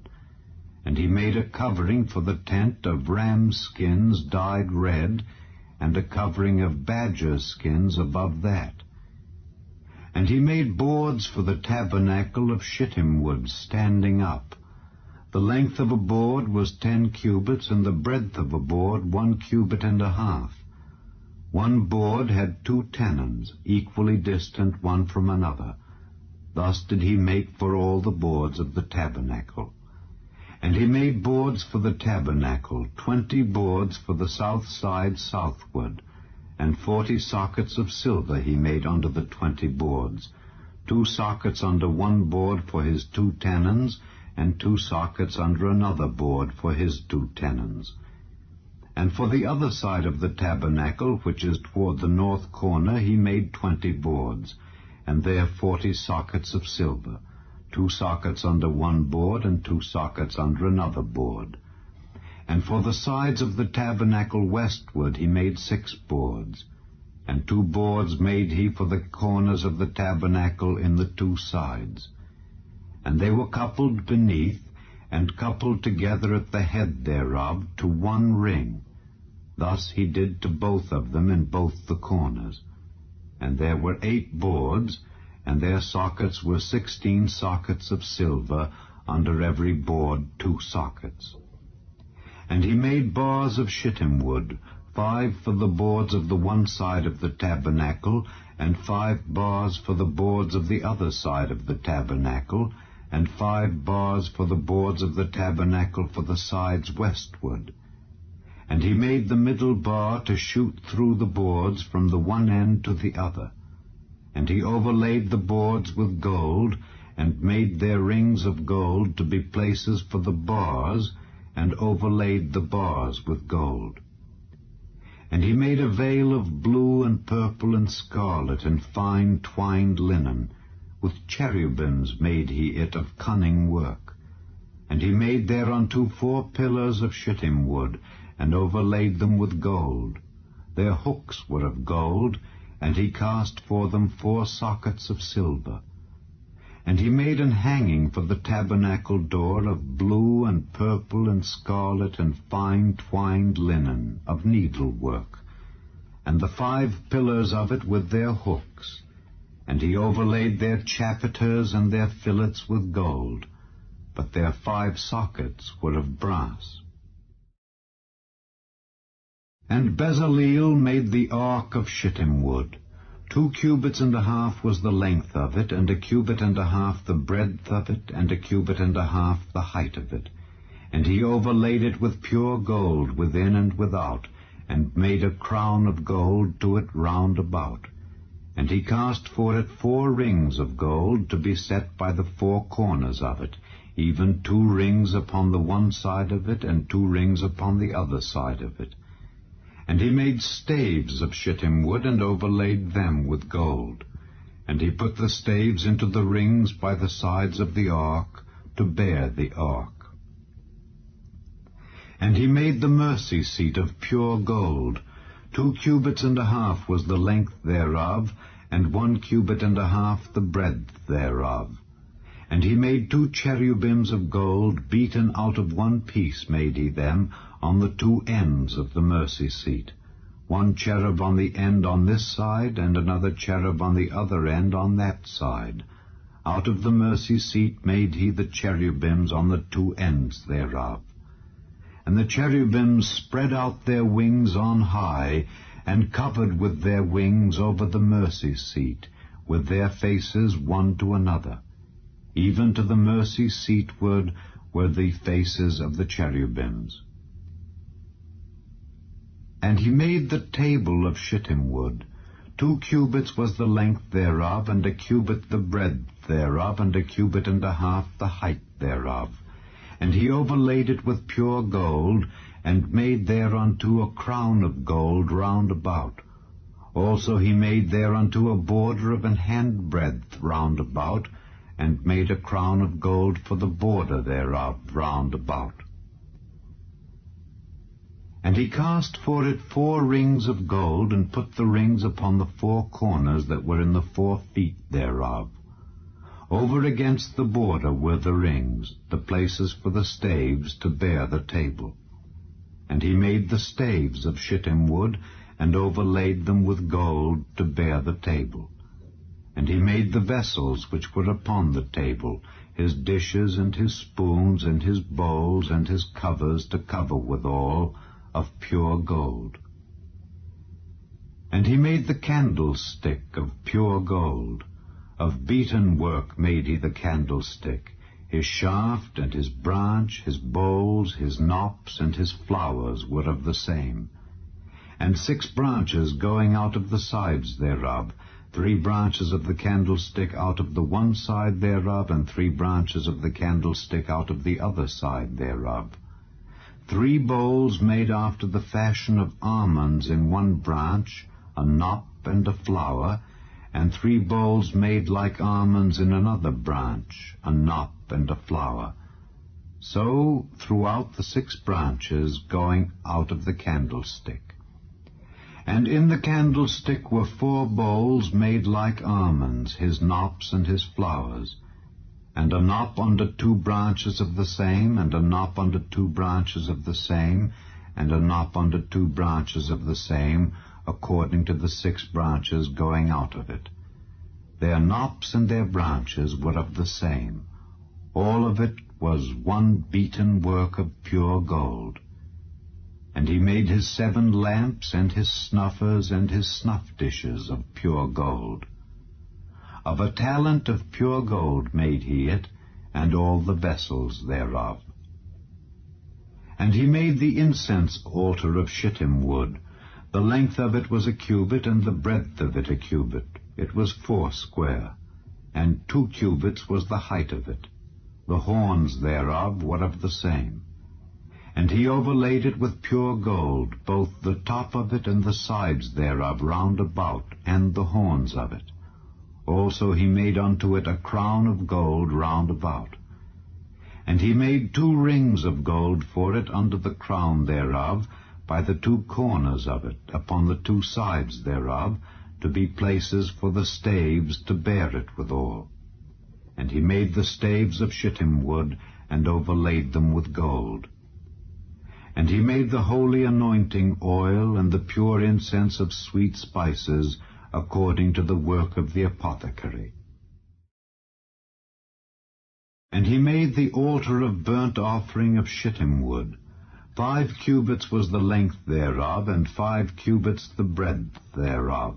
It was 4 square, and 3 cubits the height thereof. And he made the horns thereof on the 4 corners of it. The horns thereof were of the same, and he overlaid it with brass. And he made all the vessels of the altar, the pots, and the shovels, and the basins, and the flesh hooks, and the fire pans. All the vessels thereof made he of brass. And he made for the altar a brazen grate of network under the compass thereof beneath unto the midst of it. And he cast 4 rings for the 4 ends of the grate of brass to be places for the staves. And he made the staves of shittim wood, and overlaid them with brass. And he put the staves into the rings on the sides of the altar to bear it withal. He made the altar hollow with boards. And he made the laver of brass, and the foot of it of brass, of the looking glasses of the women assembling, which assembled at the door of the tabernacle of the congregation. And he made the court. On the south side southward the hangings of the court were of fine twined linen, 100 cubits. Their pillars were 20, and their brazen sockets 20. The hooks of the pillars and their fillets were of silver. And for the north side the hangings were 100 cubits, their pillars were 20, and their sockets of brass 20. the hooks of the pillars and their fillets of silver. And for the west side were hangings of 50 cubits, their pillars 10, and their sockets 10, the hooks of the pillars and their fillets of silver. And for the east side eastward 50 cubits. The hangings of the one side of the gate were 15 cubits, their pillars 3, and their sockets 3. And for the other side of the court gate, on this hand and that hand, were hangings of 15 cubits, their pillars 3, and their sockets 3. All the hangings of the court round about were of fine twined linen. And the sockets for the pillars were of brass, the hooks of the pillars and their fillets of silver, and the overlaying of their chapiters of silver, and all the pillars of the court were filleted with silver. And the hanging for the gate of the court was needlework of blue and purple and scarlet and fine twined linen, and 20 cubits was the length, and the height and the breadth was 5 cubits, answerable to the hangings of the court. And their pillars were 4, and their sockets of brass 4, their hooks of silver, and the overlaying of their chapiters and their fillets of silver. And all the pins of the tabernacle and of the court round about were of brass. This is the sum of the tabernacle, even of the tabernacle of testimony, as it was counted according to the commandment of Moses for the service of the Levites, by the hand of Ithamar, son to Aaron the priest. And Bezaleel the son of Uri, the son of Hur, of the tribe of Judah, made all that the Lord commanded Moses. And with him was Aholiab, son of Ahisamach, of the tribe of Dan, an engraver and a cunning workman, and an embroiderer in blue and in purple and in scarlet and fine linen. All the gold that was occupied for the work and all the work of the holy place, even the gold of the offering, was 29 talents, and 730 shekels after the shekel of the sanctuary. And the silver of them that were numbered of the congregation was 100 talents, and 1,760 shekels after the shekel of the sanctuary. A beka for every man, that is, half a shekel after the shekel of the sanctuary, for every one that went to be numbered from 20 years old and upward, for 600,000 and 3,550 men. And of the 100 talents of silver were cast the sockets of the sanctuary and the sockets of the veil, and 100 sockets of the 100 talents, a talent for a socket. And of the 1,775 shekels he made hooks for the pillars, and overlaid their chapiters, and filleted them. And the brass of the offering was 70 talents, and 2,400 shekels. And therewith he made the sockets to the door of the tabernacle of the congregation, and the brazen altar, and the brazen grate for it, and all the vessels of the altar, and the sockets of the court round about, and the sockets of the court gate, and all the pins of the tabernacle, and all the pins of the court round about. And of the blue and purple and scarlet they made cloths of service to do service in the holy place, and made the holy garments for Aaron, as the Lord commanded Moses. And he made the ephod of gold, blue and purple and scarlet, and fine twined linen. And they did beat the gold into thin plates, and cut it into wires, to work it in the blue, and in the purple, and in the scarlet, and in the fine linen, with cunning work. They made shoulder pieces for it to couple it together. By the 2 edges was it coupled together. And the curious girdle of his ephod that was upon it was of the same, according to the work thereof, of gold, blue, and purple, and scarlet, and fine twined linen, as the Lord commanded Moses. And they wrought onyx stones enclosed in ouches of gold, graven as signets are graven, with the names of the children of Israel. And he put them on the shoulders of the ephod, that they should be stones for a memorial to the children of Israel, as the Lord commanded Moses. And he made the breastplate of cunning work, like the work of the ephod, of gold, blue, and purple, and scarlet, and fine twined linen. It was foursquare. They made the breastplate double. A span was the length thereof, and a span the breadth thereof, being doubled. And they set in it 4 rows of stones. The first row was a sardius, a topaz, and a carbuncle. This was the first row. And the second row an emerald, a sapphire, and a diamond. And the third row a ligure, an agate, and an amethyst. And the fourth row a beryl, an onyx, and a jasper. They were enclosed in ouches of gold in their enclosings. And the stones were according to the names of the children of Israel, 12, according to their names, like the engravings of a signet, every one with his name, according to the 12 tribes.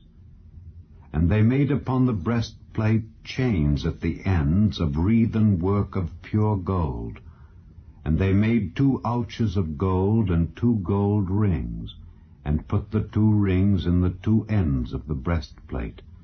And they put the 2 wreathen chains of gold and the 2 rings on the ends of the breastplate. And the 2 ends of the 2 wreathen chains they fastened in the 2 ouches, and put them on the shoulder pieces of the ephod before it. And they made 2 rings of gold, and put them on the 2 ends of the breastplate upon the border of it, which was on the side of the ephod inward. And they made 2 other golden rings, and put them on the 2 sides of the ephod underneath toward the forepart of it, over against the other coupling thereof, above the curious girdle of the ephod. And they did bind the breastplate by his rings unto the rings of the ephod with a lace of blue, that it might be above the curious girdle of the ephod, and that the breastplate might not be loosed from the ephod, as the Lord commanded Moses. And he made the robe of the ephod of woven work, all of blue. And there was an hole in the midst of the robe, as the hole of an habergeon, with a band round about the hole, that it should not rend. And they made upon the hems of the robe pomegranates of blue and purple and scarlet and twined linen. And they made bells of pure gold, and put the bells between the pomegranates upon the hem of the robe, round about between the pomegranates, a bell and a pomegranate, a bell and a pomegranate, round about the hem of the robe to minister in, as the Lord commanded Moses. And they made coats of fine linen of woven work for Aaron and for his sons, and a mitre of fine linen, and goodly bonnets of fine linen, and linen breeches of fine twined linen, and a girdle of fine twined linen, and blue and purple and scarlet of needlework, as the Lord commanded Moses. And they made the plate of the holy crown of pure gold, and wrote upon it a writing like to the engravings of a signet, Holiness to the Lord. And they tied unto it a lace of blue, to fasten it on high upon the mitre, as the Lord commanded Moses. Thus was all the work of the tabernacle of the tent of the congregation finished. And the children of Israel did according to all that the Lord commanded Moses. So did they. And they brought the tabernacle unto Moses, the tent and all his furniture, his taches, his boards, his bars, and his pillars, and his sockets, and the covering of ram skins dyed red, and the covering of badger skins, and the veil of the covering, the ark of the testimony, and the staves thereof, and the mercy seat, the table, and all the vessels thereof, and the showbread, the pure candlestick with the lamps thereof, even with the lamps to be set in order, and all the vessels thereof, and the oil for light, and the golden altar, and the anointing oil, and the sweet incense, and the hanging for the tabernacle door, the brazen altar, and his grate of brass, his staves, and all his vessels, the laver and his foot, the hangings of the court, his pillars and his sockets, and the hanging for the court gate, his cords and his pins, and all the vessels of the service of the tabernacle for the tent of the congregation, the cloths of service to do service in the holy place, and the holy garments for Aaron the priest and his sons' garments, to minister in the priest's office. According to all that the Lord commanded Moses, so the children of Israel made all the work. And Moses did look upon all the work, and behold, they had done it as the Lord had commanded, even so had they done it. And Moses blessed them. And the Lord spake unto Moses, saying, On the first day of the first month shalt thou set up the tabernacle of the tent of the congregation. And thou shalt put therein the ark of the testimony, and cover the ark with the veil. And thou shalt bring in the table, and set in order the things that are to be set in order upon it. And thou shalt bring in the candlestick, and light the lamps thereof. And thou shalt set the altar of gold for the incense before the ark of the testimony, and put the hanging of the door to the tabernacle. And thou shalt set the altar of the burnt offering before the door of the tabernacle of the tent of the congregation. And thou shalt set the laver between the tent of the congregation and the altar, and shalt put water therein. And thou shalt set up the court round about, and hang up the hanging at the court gate. And thou shalt take the anointing oil, and anoint the tabernacle, and all that is therein, and shalt hallow it, and all the vessels thereof, and it shall be holy.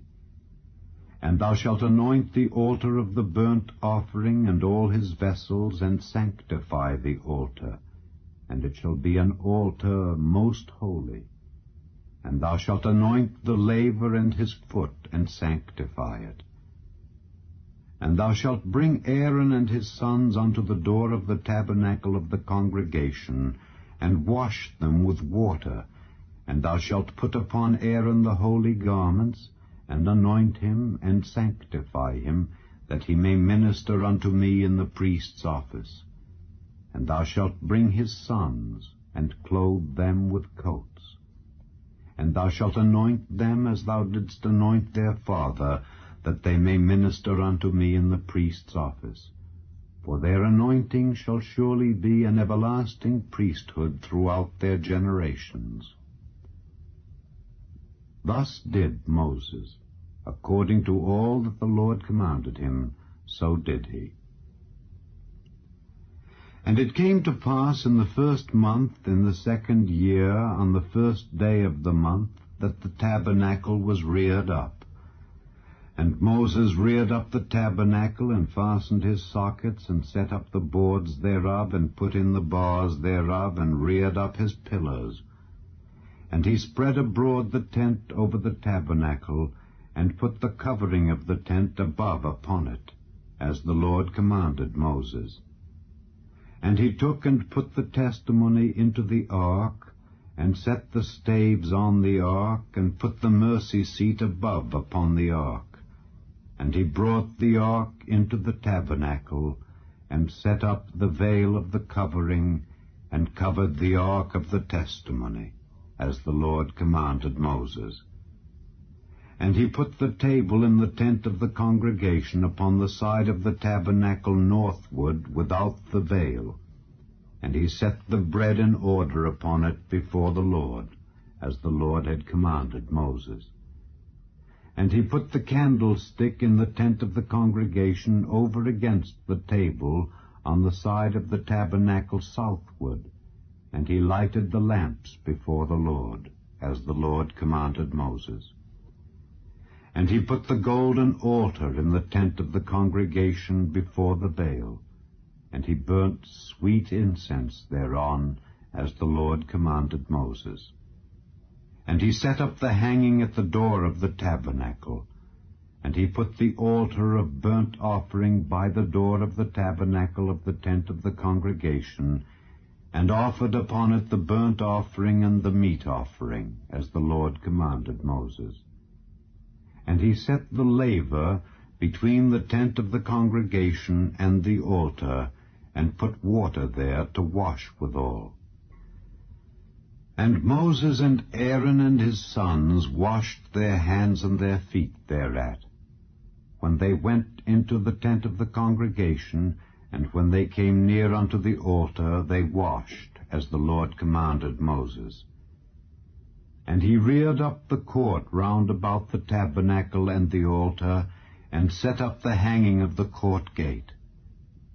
So Moses finished the work. Then a cloud covered the tent of the congregation, and the glory of the Lord filled the tabernacle. And Moses was not able to enter into the tent of the congregation, because the cloud abode thereon, and the glory of the Lord filled the tabernacle.